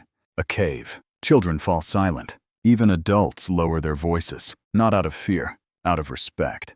The old hunter with missing teeth touches the stone gently. He smiles. Still here. Apparently, his jokes remain wonderfully consistent. The cave entrance feels cool. Shadows stretch inward beyond sight. Water drips softly somewhere inside. The air smells ancient, carrying hints of wet stone and smoke left by countless fires. Because others have been here, many others. Archaeologists have discovered caves used repeatedly by prehistoric communities across Europe, Asia, and Africa. Layers of ash bones, tools, and artwork reveal human visits separated by centuries, sometimes even millennia. Generation after generation returned, not by accident, by choice. Modern scholars still debate why certain places became especially important. Some believe practical reasons mattered most. Caves offered shelter and reliable water. Others argue spiritual traditions and memories transformed ordinary locations into sacred landmarks. Perhaps both are true. Humans rarely separate meaning from usefulness. Inside the cave, children whisper excitedly. Their voices echo softly against stone walls. Firelight dances across rough surfaces. Shadows move strangely, making familiar faces appear mysterious. A young boy notices markings, lines, shapes, faded, almost invisible. He points. Everyone stops. The old woman smiles gently. She has seen them before. Nobody knows exactly who made them, or when. One curious theory among archaeologists suggests some cave symbols served as memory markers, recording seasonal information or important locations. Others believe they represented spiritual beliefs or stories passed through generations. Historians continue debating. Ancient artists left no explanations, rather inconsiderate. Still, mystery carries its own beauty. Outside sunlight warms the rocks, while children gather smooth pebbles beside the stream. Adults refill water containers and prepare food. The smell of roasting fish mingles with pine needles and damp moss. Peace settles over everything, as though the earth itself wishes people to rest. The old woman sits quietly near the entrance. Several younger adults gather beside her. No speeches, no ceremonies, just stories. She speaks of her grandmother and her grandmother's grandmother, people who sat beside this same stream, people who crossed these same hills, people who watched stars from this very place. Nobody interrupts, because memory deserves patience. Anthropologists studying oral traditions have found that landmarks often anchor stories, allowing memories to survive across generations. Places become chapters in histories never written down. The land itself becomes the book, and footsteps become pages. Toward afternoon, a gentle breeze moves through the trees. The smell of pine resin drifts through the camp. Birds return to their songs. Somewhere above, an eagle cries against the blue sky. Children play near the stream. Adults laugh quietly. Life continues, as it always does. One little girl proudly places her treasured shell beside a smooth white stone. An offering, a game, nobody knows. Perhaps she does not know either. Humans have always left pieces of themselves behind. Archaeological discoveries reveal shells, beads, pigments, and ornaments hidden within ancient caves. Their meanings remain uncertain. Some scholars see ritual, others see decoration. Perhaps ancient people simply appreciated beautiful things. That seems wonderfully human. Evening arrives slowly. Firelight flickers against the cave walls, while shadows dance around familiar faces. Smoke rises into the cooling air. Crickets sing beyond the trees. Water continues its endless whisper beside the rocks. The old hunter gazes into the flames. The old woman closes her eyes. Children sleep, and somewhere beyond memory, beyond stories, beyond names long forgotten, countless generations seem to rest alongside you, not as ghosts, not as legends, simply as travelers, people who stopped here, people who listened to the same water, people who watched the same stars. And tomorrow, when the sun rises again, your feet will carry those memories onward, because some places do not ask you to stay. They simply ask you to remember. Section 13. The valley welcomes you like an old friend, not with words, not with grand displays, just with familiar gifts. Morning sunlight spills across the hills as you descend from the sacred cave. Cool air brushes your skin. The smell of pine slowly gives way to warm grass and flowering herbs. Far below, mist hangs over a broad valley, where silver streams weave through endless green. The old hunter smiles before anyone else. He recognizes it immediately. So does the old woman. And though you have never seen this place before, something inside you feels strangely calm, as though memory has arrived before your feet. Historians generally agree that prehistoric groups often returned to favored seasonal camps, year after year. Rich valleys with dependable water shelter and migrating animals became familiar destinations, visited across generations. Home, perhaps, not permanent, but trusted. Children race ahead, despite repeated warnings. Birds explode from the tall grass. Rabbits disappear into hidden burrows. Warm breezes carry the scent of wild onions and damp soil. Everything feels abundant, generous, alive. The streams are full, the grasses are tall, and deer tracks crisscross the muddy banks. Good signs, very good signs. As camp rises beside a cluster of willow trees, routines unfold almost without thought. Shelters appear. Fires are built. Water is collected. Children gather sticks while pretending their work is not work. Adults pretend to believe them. Everyone plays their part. Modern archaeologists have discovered evidence of repeated occupation at certain valleys and river systems, suggesting ancient communities developed seasonal cycles, connecting several familiar camps. Historians still debate how precisely these migrations followed fixed schedules. Some researchers imagine remarkably stable traditions. Others believe flexibility mattered more than routine, perhaps both. Nature enjoys surprises, and survival favors adaptation. By midday, laughter echoes across the valley. Fish shimmer in the streams. The smell of roasting meat drifts beneath the warm sun. Insects hum lazily among flowers. Somewhere nearby, children invent a game involving stones and sticks that seems to require endless arguing. Apparently, civilization begins early. The old woman sits beneath a willow tree weaving plant fibers together. Beside her, the youngest boy places smooth stones in careful rows. "What are you making?" she asks. "A river." "Why?" "So it remembers." The old woman laughs softly. Perhaps children understand memory better than adults. One curious theory among anthropologists proposes that repeated seasonal journeys created emotional attachments to landscapes long before permanent settlements emerged. Familiar valleys and rivers may have inspired feelings similar to what later societies called home. Others remain cautious. Emotions rarely fossilize, which is rather unfortunate. By afternoon, hunters return with fresh meat. Women gather roots and berries. Smoke rises peacefully into the blue sky. The smell of sage mixes with cooking food and the sweet scent of summer flowers. Life slows. Not because the journey has ended, because this place allows rest. Archaeological evidence suggests some seasonal camps supported communities for weeks or months during periods of abundance. People repaired tools, strengthened relationships, and prepared for future movements. Movement itself requires pauses. Even rivers rest. Sort of. Nearby children discover old fire-blackened stones buried beneath the soil. They proudly bring them to the adults. The old hunter examines them carefully, then nods. Others were here, long ago. Perhaps grandparents, perhaps strangers. Nobody knows. The children seemed disappointed. They wanted treasure. Instead, they found ashes. Adults understand differently. Ashes are memories, too. Historians continue to discussing how prehistoric groups remembered former camps. Some scholars suggest stories preserved those locations. Others believe visible traces landmarks, and repeated visits reinforced memory naturally. Perhaps memory lives everywhere. In stones, in rivers, in laughter, in smoke. As evening approaches, golden light spreads across the valley.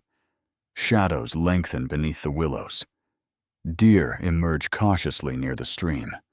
Birds settle into the reeds while crickets prepare for another night. The air smells wonderful. Wood smoke, fresh meat, wet grass, peace. Children sit quietly for once, a remarkable event. Perhaps they are tired, or perhaps beauty itself asks for silence. The old woman watches the sunset. So many times, she whispers. No one asks what she means. Everyone understands. She has seen this valley through countless seasons. Green summers, cold winters, heavy rains, dry years, people born, people gone. And still the valley waits patiently. Some researchers believe long-term memories passed through oral traditions may have stretched across hundreds of years. Historians still argue over the exact limits, but few doubt that landscapes connected generations in profound ways. Because places remember, even when people forget. Night settles gently. Stars emerge above the valley. Frogs sing beside the stream. Firelight dances across familiar faces, while smoke rises quietly into the darkness. Children sleep, hunters rest. The old woman closes her eyes, and somewhere deep within the earth beneath your camp lie forgotten fires from travelers long gone. Their laughter has vanished. Their names are lost, but their paths endure. And tomorrow, while the valley rests around you, another season will quietly begin preparing the world for the next journey.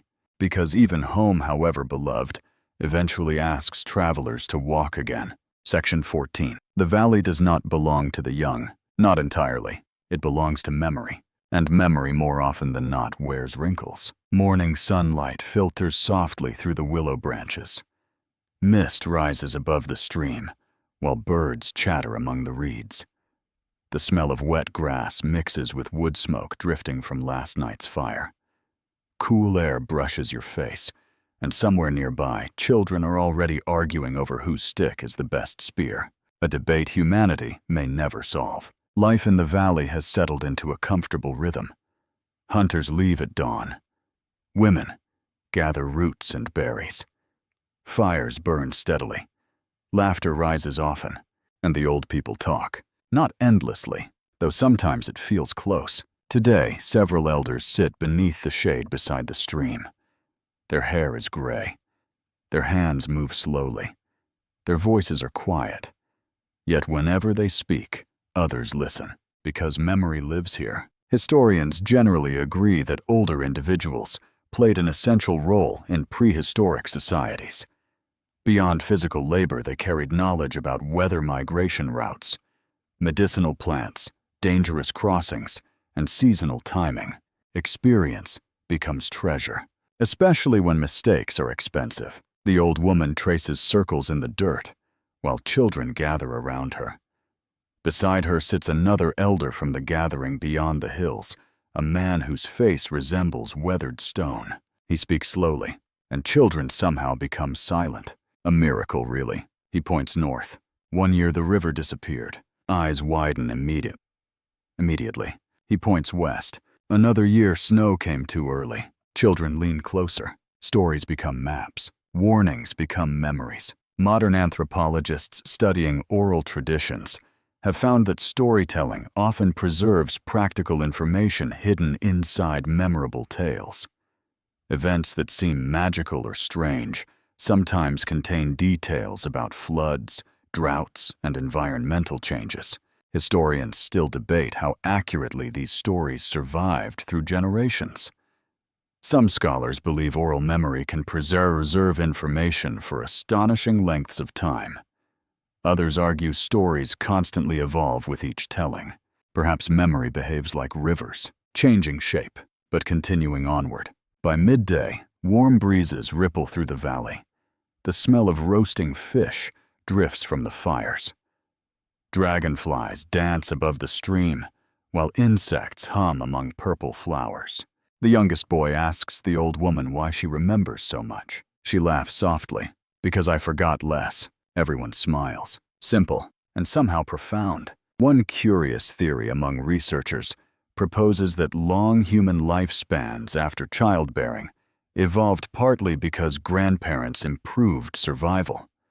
Older individuals sharing knowledge may have helped entire communities thrive. Some scientists call this the grandmother hypothesis, which sounds surprisingly polite. Others remain unconvinced. Still, grandmothers seem rather useful and remarkably difficult to argue with. As the afternoon sun warms the valley, the old hunter with missing teeth repairs a spear while speaking with several younger men. He demonstrates how to read broken grass, identify fresh tracks, and recognize the warning calls of birds. No lessons, no instructions, just conversation. Learning hides inside ordinary moments. Archaeological evidence suggests knowledge transmission played a major role in human success. Tool-making traditions, hunting strategies, and environmental awarenesses often remained consistent across vast stretches of time. Someone had to teach. Someone always does. Nearby children gather smooth stones beside the stream. The little girl with the shell places it carefully next to several colorful pebbles. Her collection grows. Apparently, possessions increase naturally. Even without markets, the old woman watches and smiles. Then she tells a story, not about heroes, not about monsters, about a spring. Long ago, before she was born, her grandmother's grandmother spoke of a spring hidden beneath white rocks far to the south. Everyone recognizes it immediately. The crooked tree, the white stones, the place from earlier in your journey. Children smile. Young adults exchange glances. The story connects places and people. Researchers studying indigenous cultures have observed that stories often weave geography into memory. Places become linked through tales, allowing knowledge to travel naturally through generations. The land itself becomes family. Toward evening, clouds drift slowly across the sky. Deer emerge near the stream. Frogs begin singing beneath the reeds. Smoke rises peacefully above the camp, and the old people continue talking, not because they enjoy hearing themselves, although perhaps slightly. They speak because one day they will be gone, and memory must travel onward. Historians continue discussing how much prehistoric communities relied upon individual elders. Some argue knowledge spread widely among all adults. Others believe certain individuals became living libraries. Perhaps both ideas are true.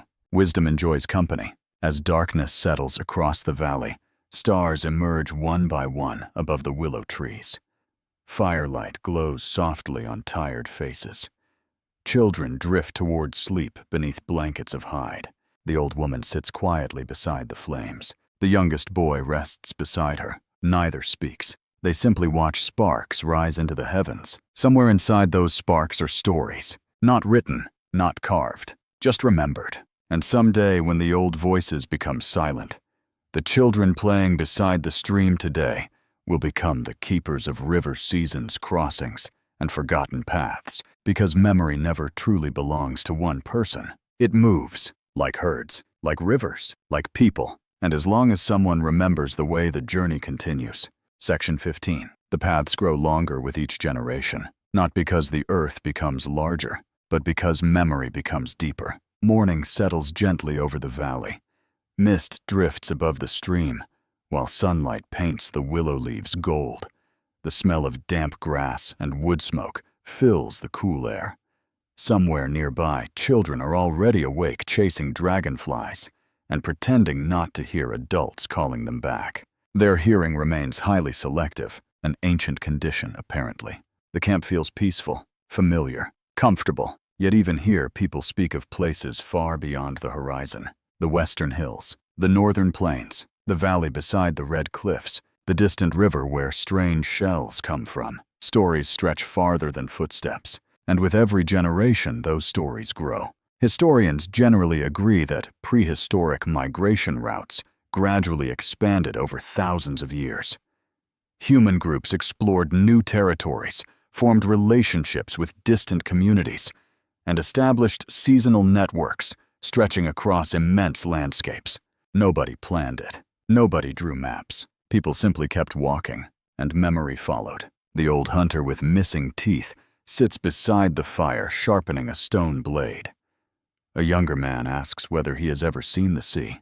The old hunter grins. No. Then he points toward the shell hanging around the little girl's neck. But someone has. Everyone laughs softly. Quite remarkable. The ocean itself remains invisible, yet part of it rests here. Archaeological discoveries reveal marine shells found hundreds of miles inland, obsidian carried across mountains, and pigments transported through vast networks of human connections. Long before roads, long before wagons, people shared the world. Modern researchers continue debating how extensive these ancient networks became. Some scholars believe information and goods traveled astonishing distances.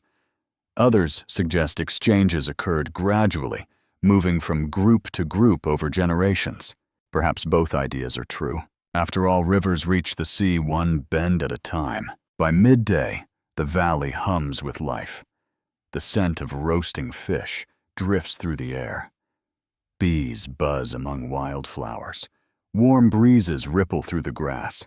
The old woman gathers children beneath the willow tree. Story time. The youngest boy settles immediately. The others pretend indifference, then sit down anyway. She speaks of lands no one present has ever visited, places beyond mountains, places where giant rivers flow endlessly, places where the sun feels hotter, places where strange birds nest among tall reeds. The children listen with wide eyes, not because they doubt her, because they believe. Some anthropologists suggest that storytelling encouraged exploration by creating curiosity about distant landscapes. Knowledge passed through generations may have inspired communities to seek new territories during changing seasons.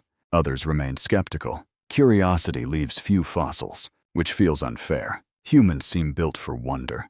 Toward afternoon, several hunters return carrying news. They met travelers, not here, far north, people unknown to anyone in camp. Excitement spreads immediately. Questions follow.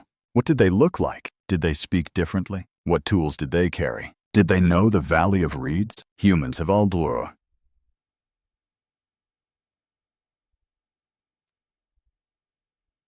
enjoyed gossip. Even prehistoric gossip, especially prehistoric gossip. Historians generally agree that encounters between distant groups played a major role in spreading ideas and technologies.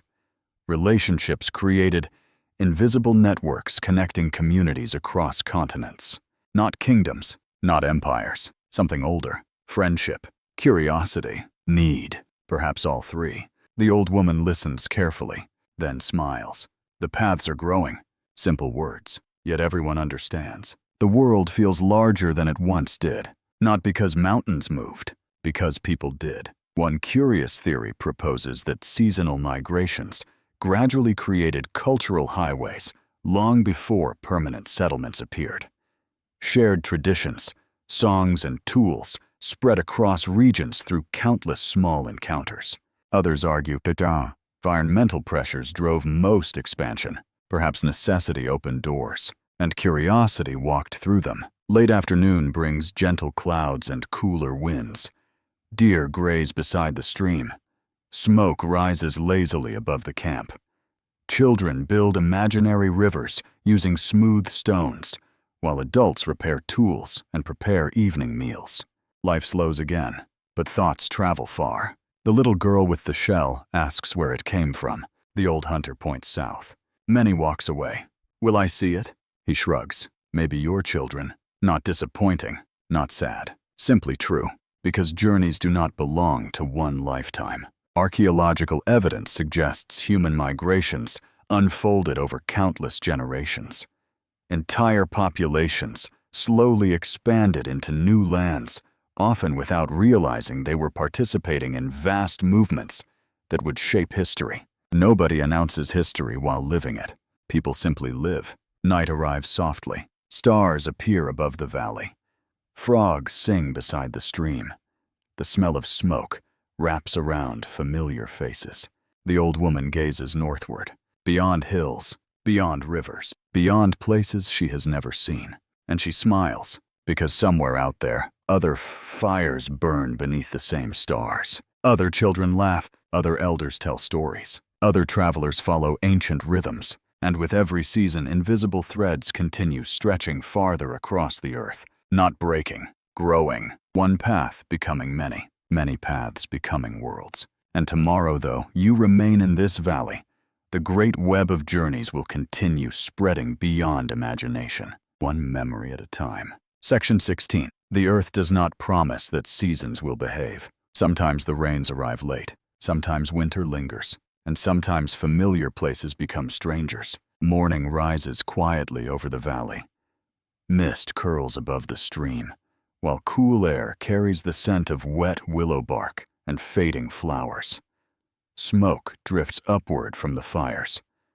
Birds sing softly, though fewer than before. The old woman notices. She always notices. Summer is ending. Not suddenly, not dramatically, just slowly.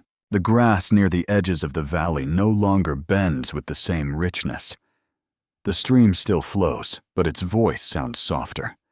Insects that filled the evenings with endless music have become fewer. Small changes, important changes. Historians generally agree that prehistoric communities lived through countless environmental shifts. Variations in rainfall temperature and animal migrations forced people to adapt continuously rather than follow identical routines year after year. Nature dislikes repetition. Humans merely learn to dance with it. By midday, several hunters return earlier than expected, not empty-handed, but thoughtful. The deer herds are smaller. Tracks lead farther north. Something is changing. No one panics. Experience encourages panic. Panic rarely catches dinner. The old hunter with missing teeth studies the horizon while chewing quietly. Younger people gather around. Children continue playing, blissfully unaware that adults are measuring the world with worried eyes. The old woman kneels beside the stream. She touches the water. Cold. Too cold for this season. She says nothing. She does not need to. Everyone understands. Modern researchers studying ancient climates have discovered evidence of dramatic shifts affecting prehistoric populations. Droughts, cooling periods, and changing vegetation repeatedly altered migration patterns across continents. Historians still debate how rapidly some of these changes occurred. Certain scholars argue transformations unfolded slowly over generations. Others suggest sudden events, sometimes forced immediate adjustments. Perhaps both happened. The Earth enjoys variety, unfortunately. One curious theory proposes that climate instability encouraged human innovation. Changing environments may have rewarded flexible communities capable of adapting quickly. Others remain cautious. Hardship inspires creativity, but it also brings suffering. The truth probably sits somewhere between. As afternoon clouds gather, the wind shifts direction. The smell of approaching rain fills the valley. Yet something feels unfamiliar. The birds know it too. Flocks circle overhead. Not many, just enough. The old hunter watches them carefully. The cranes are early. Everyone falls silent, because cranes rarely hurry. Archaeologists studying ancient migrations often compare human movements with animal behavior and environmental cycles. Seasonal patterns created invisible calendars long before written records existed. Animals notice things. Wise people pay attention. Children, meanwhile, notice entirely different things. The youngest boy proudly discovers a mushroom growing beside the stream and immediately attempts to show everyone. 3 adults stop him simultaneously. Apparently, some lessons require speed. The old woman laughs. Not all gifts should be eaten, an excellent rule. Useful even thousands of years later. By evening, rain arrives gently. The smell of wet earth rises into the air. Firelight flickers beneath shelters, while droplets tap softly against stretched hides. Children huddle together listening to the sound of water. Cozy, very cozy. Yet conversations around the fire feel different tonight. Quieter, thoughtful. The old woman speaks at last. "One year my grandmother told me the valley dried." Nobody interrupts. The deer disappeared. People left early. She stares into the flames, but they found another place. Simple words, comforting words, because memory contains solutions, not just warnings. Anthropologists have observed that oral traditions often preserve stories of floods, droughts, and unusual weather. These stories may have helped communities prepare for similar challenges in later generations. Historians continue discussing how accurately such memories survived. But survival itself suggests something worked. People adapted. Again and again, night deepens, rain softens, frogs sing beside the stream, while smoke rises slowly through the darkness. The smell of damp grass mingles with wood ash. Stars appear between drifting clouds. The little girl with the shell sits beside the old woman. "Will we come back?" The old woman smiles. "Maybe." "Will the valley stay?" Another smile. "The valley changes." The child thinks carefully. "So do we." The old woman laughs softly. Perhaps wisdom arrives unexpectedly, sometimes from children, because the truth is simple. Nothing stays the same. Not rivers, not herds, not seasons, not people. And that is not tragedy. That is life. Somewhere beyond the northern hills, rains are falling. Grass is growing. Animals are moving. New paths are waiting.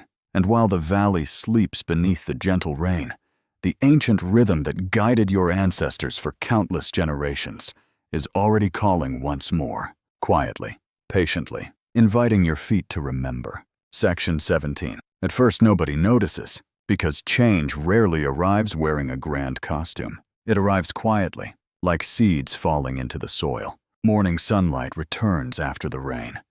Mist rises from the valley stream, while cool air carries the smell of damp earth and crushed grass. Birds sing among the willow branches. Smoke curls lazily upward from the campfires. Everything seems familiar, almost exactly as before, and yet something unusual has begun, without anyone planning it, without anyone naming it. Near the edge of camp where food scraps have been thrown for many seasons, strange patches of green grow thicker than elsewhere. Tall grasses sway in clusters. Tiny seeds cling to clothing and animal hides. The children notice first. Naturally, children discover everything adults overlook. The youngest boy kneels beside the plants. "These are growing where we sleep." The old woman smiles. "Yes." "Did we put them there?" "No." Then she pauses. "Perhaps." Historians generally agree that the transition toward agriculture was gradual rather than sudden. Long before permanent villages appeared, prehistoric communities repeatedly returned to fertile places, unintentionally influencing plant growth through their activities. Nobody wakes one morning and invents farming. Life rarely works that way. Modern researchers studying ancient plant remains have found evidence suggesting humans altered environments thousands of years before true agriculture emerged. Repeated camps, discarded seeds, and controlled fires may have encouraged useful plants to flourish, Historians still debate how intentional these actions were. Some scholars believe early people recognized their influence. Others argue these changes remained accidental for countless generations. Perhaps both. Humans are wonderfully talented at discovering things by mistake. By midday, warm sunlight spreads across the valley. The smell of roasting fish mingles with wild onions and flowering herbs. Children chase dragonflies beside the stream, while adults prepare tools and repair hides. The old hunter with missing teeth watches birds feeding among the strange grasses. Then he laughs. The birds know before we do. Nobody understands, which admittedly happens rather often. He points toward the seeds. They return because food returns. Simple, but interesting. One curious theory among archaeologists suggests that observing birds and animals may have helped humans recognize patterns of plant growth. Watching nature closely could have revealed which places produced food repeatedly. Others remain unconvinced. Birds refuse interviews. Again, quite inconvenient. Toward afternoon, several women gather roots near the edge of camp. One notices that certain plants grow thicker where old fires once stood. Another laughs. Perhaps fire likes food too. The old woman overhears. Everything likes food. A fair observation. Archaeological evidence suggests that repeated occupations enriched soils with ash, organic waste, and discarded materials. Over generations, these changes may have created patches of unusually productive vegetation around seasonal camps. Not farms. Not yet. Just helpful accidents. Perhaps civilization itself begins with accidents. Rather comforting, honestly. No one needs to feel pressured. Children continue collecting seeds without understanding their importance. Some become toys. Others disappear into bags and clothing. A few fall beside the stream. Life scatters possibilities, and possibilities are patient. As evening approaches, clouds drift slowly above the valley. Deer emerge from the tall grass. The smell of cooking meat rises warmly through the cool air. The little girl with the shell sits beside the old woman. She holds several strange seeds in her hand. Will these become plants? The old woman shrugs. If they are lucky. And if they are not, they feed birds. The child nods thoughtfully. Apparently, luck and birds share responsibilities. Quite reasonable. Anthropologists studying traditional societies have observed that many hunter-gatherers actively manage landscapes without fully abandoning mobility. Burning vegetation, protecting useful plants, and returning to productive places blur the line between gathering and farming. Historians continue debating where exactly that line should be drawn. Perhaps there is no line, only many steps, and countless seasons. Night settles gently over the valley. Frogs sing beside the stream. Firelight flickers against familiar faces. The smell of smoke wraps softly around the camp, while stars emerge overhead. Children drift toward sleep. Hunters speak quietly. The old woman studies the patches of grass beyond the firelight. Perhaps she notices nothing unusual. Perhaps she notices everything, because somewhere far in the future people will build villages, then towns, then cities. They will plant fields and forget the old rhythms, or so they will believe. Yet even those distant descendants will owe something to places like this. Places where people returned.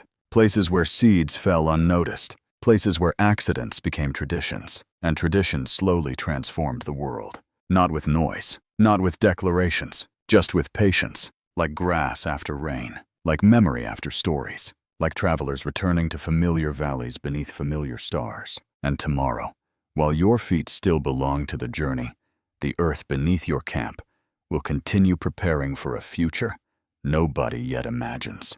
Section 18. Nobody decides to stay forever. Not at first. The idea would seem strange, perhaps even uncomfortable. For countless generations, movement has meant safety. Following the seasons has meant survival. Home has always been something you carry inside memories and stories, rather than something fixed beneath your feet. And yet little by little, something is changing.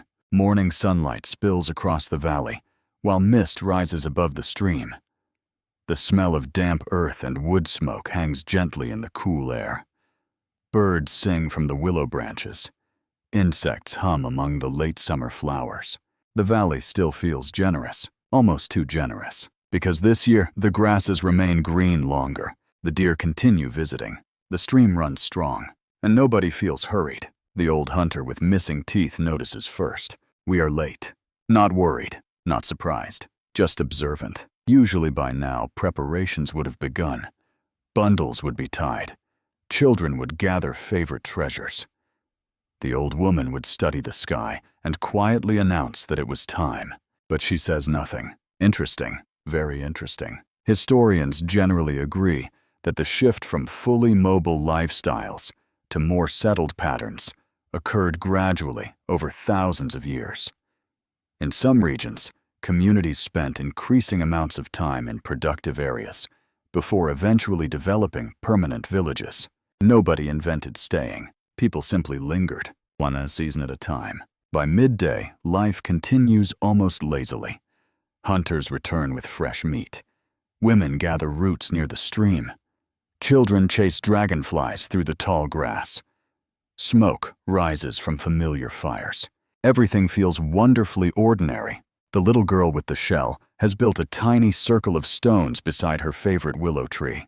"This is mine," she proudly announces. Everyone smiles. Apparently ownership begins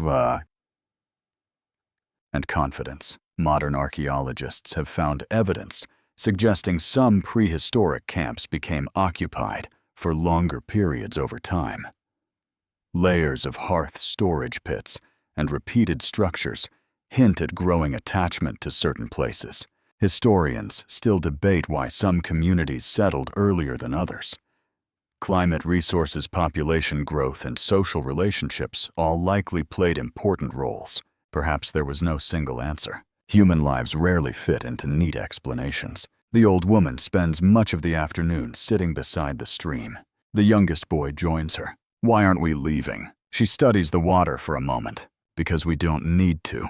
"And when will we go?" She smiles. "When we must." Simple, as always. One curious theory among anthropologists proposes that abundance itself encouraged people to remain longer in certain places. Reliable food sources reduced the urgency of constant movement and allowed communities to experiment with new ways of living. Others argue social reasons mattered just as much. People enjoy familiar neighbors and comfortable sleeping spots. Never underestimate comfort. Toward evening, several travelers arrive from the south, not strangers, friends from previous gatherings. They laugh when they see your camp. "You are still here." The old hunter shrugs. "So are you."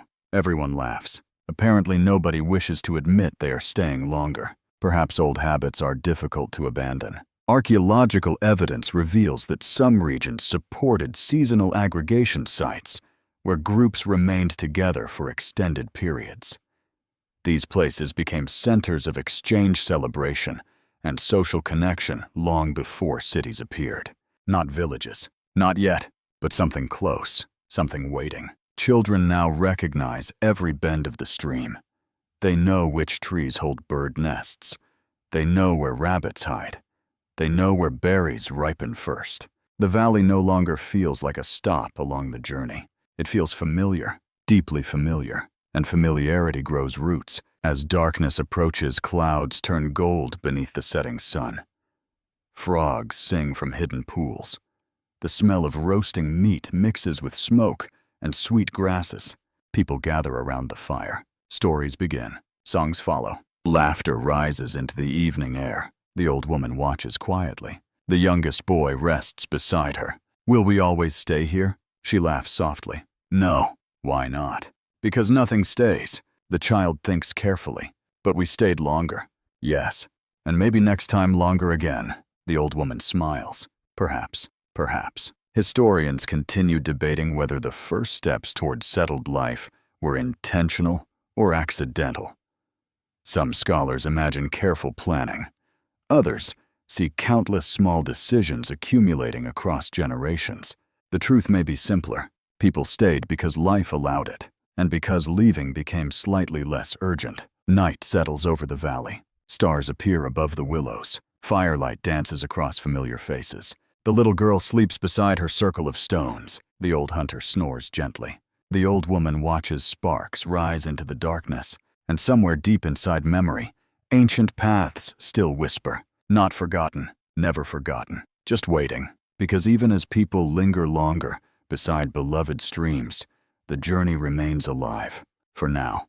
But the earth is quietly teaching a new lesson. Not every home needs to move, and not every season asks you to walk. Section 19. At first, nobody notices when the paths become shorter. Not because the world has changed, because people have. Morning rises softly above the valley. Mist curls across the stream, while cool air carries the scent of wet grass smoke and distant flowers. Birds greet the dawn from familiar branches. The willow trees sway gently above sleeping children, who no longer ask every day when the journey will begin.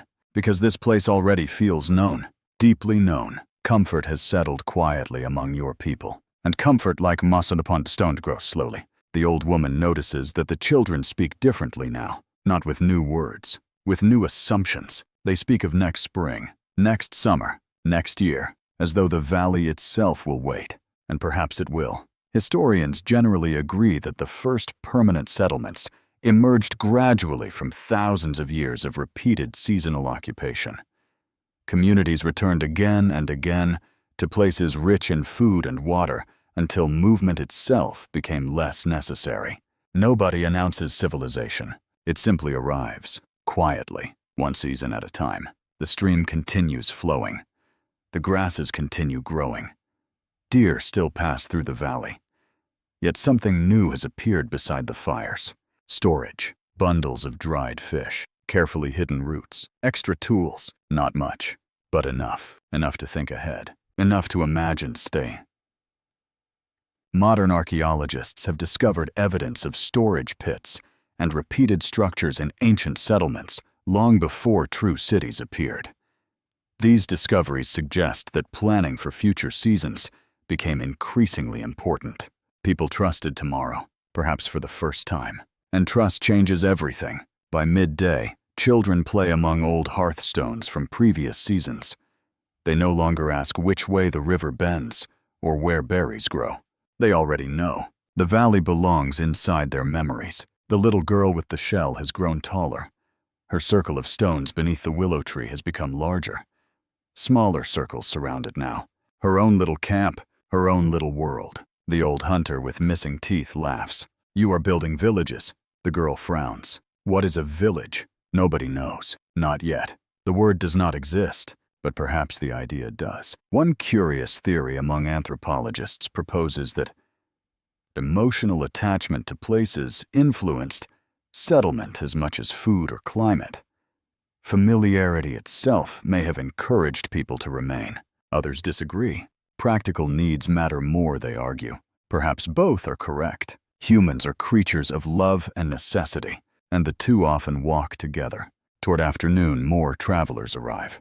Not strangers, friends, relatives, people remembered from distant gatherings, but this time they stay longer, much longer. Their shelters rise beside yours. Fires burn close together. Children who once met only during certain seasons now grow up side by side. Stories overlap, lives intertwine. Archaeological evidence suggests that some early settlements grew because neighboring groups repeatedly gathered in favorable locations.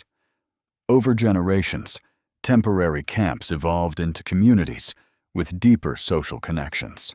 Not cities, nothing so grand, just people living near people, which has always been both delightful and slightly complicated. The old woman sits beside the stream as evening approaches. Her hair has become almost white now. The youngest boy, no longer quite so young, sits beside her. Do you miss the journeys? He asks. She smiles. I miss some paths. And some people. Yes. And some places. She nods. Then she touches the water gently. But every river moves. The young man watches the current. So do people. Sometimes. Simple words, but heavy with meaning. Historians continue debating exactly when settlements became permanent. Some communities returned to mobility during difficult years. Others remained rooted. The transition unfolded differently across continents and centuries. Nothing happened all at once. History prefers patience. As darkness settles across the valley, dozens of fires glow beneath the stars. Smoke rises peacefully above familiar shelters. Frogs sing beside the stream. Children's laughter echoes softly through the night. The little girl with the shell sleeps beneath the willow tree. The old hunter snores beside the fire, and the old woman gazes upward. She remembers the sacred cave, the white stones beside the crooked tree, the river crossing, the great herds, the gathering beneath countless campfires. So many paths, so many seasons, and she smiles, because nothing has truly been lost. The journey still lives, not beneath your feet, inside your memories, and somewhere far beyond the valley. Other travelers continue following the ancient rhythms walking roads, older than roads themselves. While here beside the familiar stream, something new quietly takes root. Not just grass, not just trees, but belonging. And from belonging villages will grow. From villages towns, from towns cities, and eventually civilizations. All because generations of travelers once decided to stay a little longer. Section 20. Long after the old paths fade beneath grass, they remain beneath your feet, not visibly, not in ways you can touch, but they are there, quietly, patiently. Morning arrives over the valley with the familiar scent of smoke and wet earth. Mist rises above the stream, while willow branches sway gently in the breeze. Birds sing as they always have. Children laugh as children always will. And yet everything has changed. The old woman no longer rises before dawn. Her steps have become slow. Her hands rest more often beside the fire. The young boy who once asked endless questions is now a man. The little girl with the shell has children of her own. New faces fill the camp. New voices sing familiar songs. Life continues, as it always does. Historians generally agree that over thousands of years, seasonal migrations gradually gave birth to villages, farming communities, and eventually the first civilizations. Yet the memory of movement never truly disappeared. Because before walls there were paths, before kingdoms there were seasons, before cities there were journeys. Modern roads sometimes follow routes first walked by animals and ancient people. Rivers that guided prehistoric migrations still shape human settlements. Valleys chosen by forgotten travelers often became homes to millions. History has excellent memory, even when people do not. The old hunter with missing teeth has long since disappeared into stories. Children now laugh at tales about his endless jokes and his remarkably small vocabulary. The crooked tree beside the white stones still stands somewhere far away. Perhaps the sacred cave remains cool and quiet. Perhaps the river crossing still changes with the seasons, almost certainly. And somewhere beyond distant hills, people you will never meet continue walking beneath changing skies. One curious theory among archaeologists suggests that some modern migration patterns and trade routes preserve echoes of movements begun thousands of years ago. Historians still debate how much continuity truly exists. But perhaps continuity does not require perfection. Perhaps remembering is enough. As evening approaches, smoke rises from many fires. The smell of roasting fish fills the valley. Frogs sing beside the stream. Children gather smooth stones, while adults exchange stories beneath the golden sky. And the old woman smiles. She watches the youngest child holding the little shell passed down through generations. Not because it is valuable, because it remembers. She closes her eyes. Perhaps she dreams of the great herds. Perhaps she hears rivers flowing beneath moonlight. Perhaps she remembers distant campfires shared with strangers who became friends. Or perhaps she simply enjoys the warmth. Nobody asks, because some memories belong only to those who carry them. Historians continue discussing exactly how people abandoned migration and embraced permanent life. The answer remains uncertain. Maybe they never truly abandoned it. After all, people still travel, still explore, still seek fertile places, still dream of distant horizons. Something ancient remains inside us, something older than cities, something older than writing, something that once looked at the sky and trusted the seasons. Night settles gently across the valley. Stars appear overhead. Firelight flickers softly. Smoke rises toward the heavens. And somewhere far beyond memory, countless generations of travelers rest beneath the same stars. Not kings, not conquerors, not names carved into stone. Just ordinary people. People who walked. People who listened to birds. People who followed rivers. People who remembered. And because they remembered, others survived. And because others survived, you are here, listening, dreaming, remembering. Now the voices around the fire grow quieter. The songs become softer. The breeze carries the scent of wet grass and fading embers. Frogs continue their endless chorus beside the stream. Above, stars drift slowly across the heavens, indifferent and beautiful.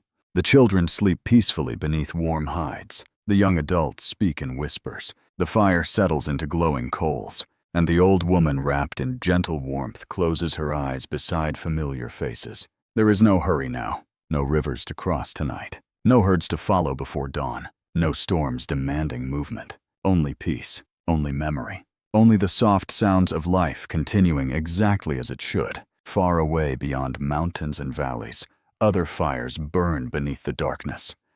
Other families rest. Other children dream. And beneath every road,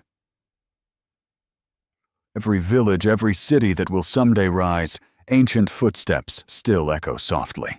Not loudly, not urgently, just enough. Enough to remind the world that home was once carried in stories. Enough to remind you that long before civilization, people trusted rivers' seasons and one another.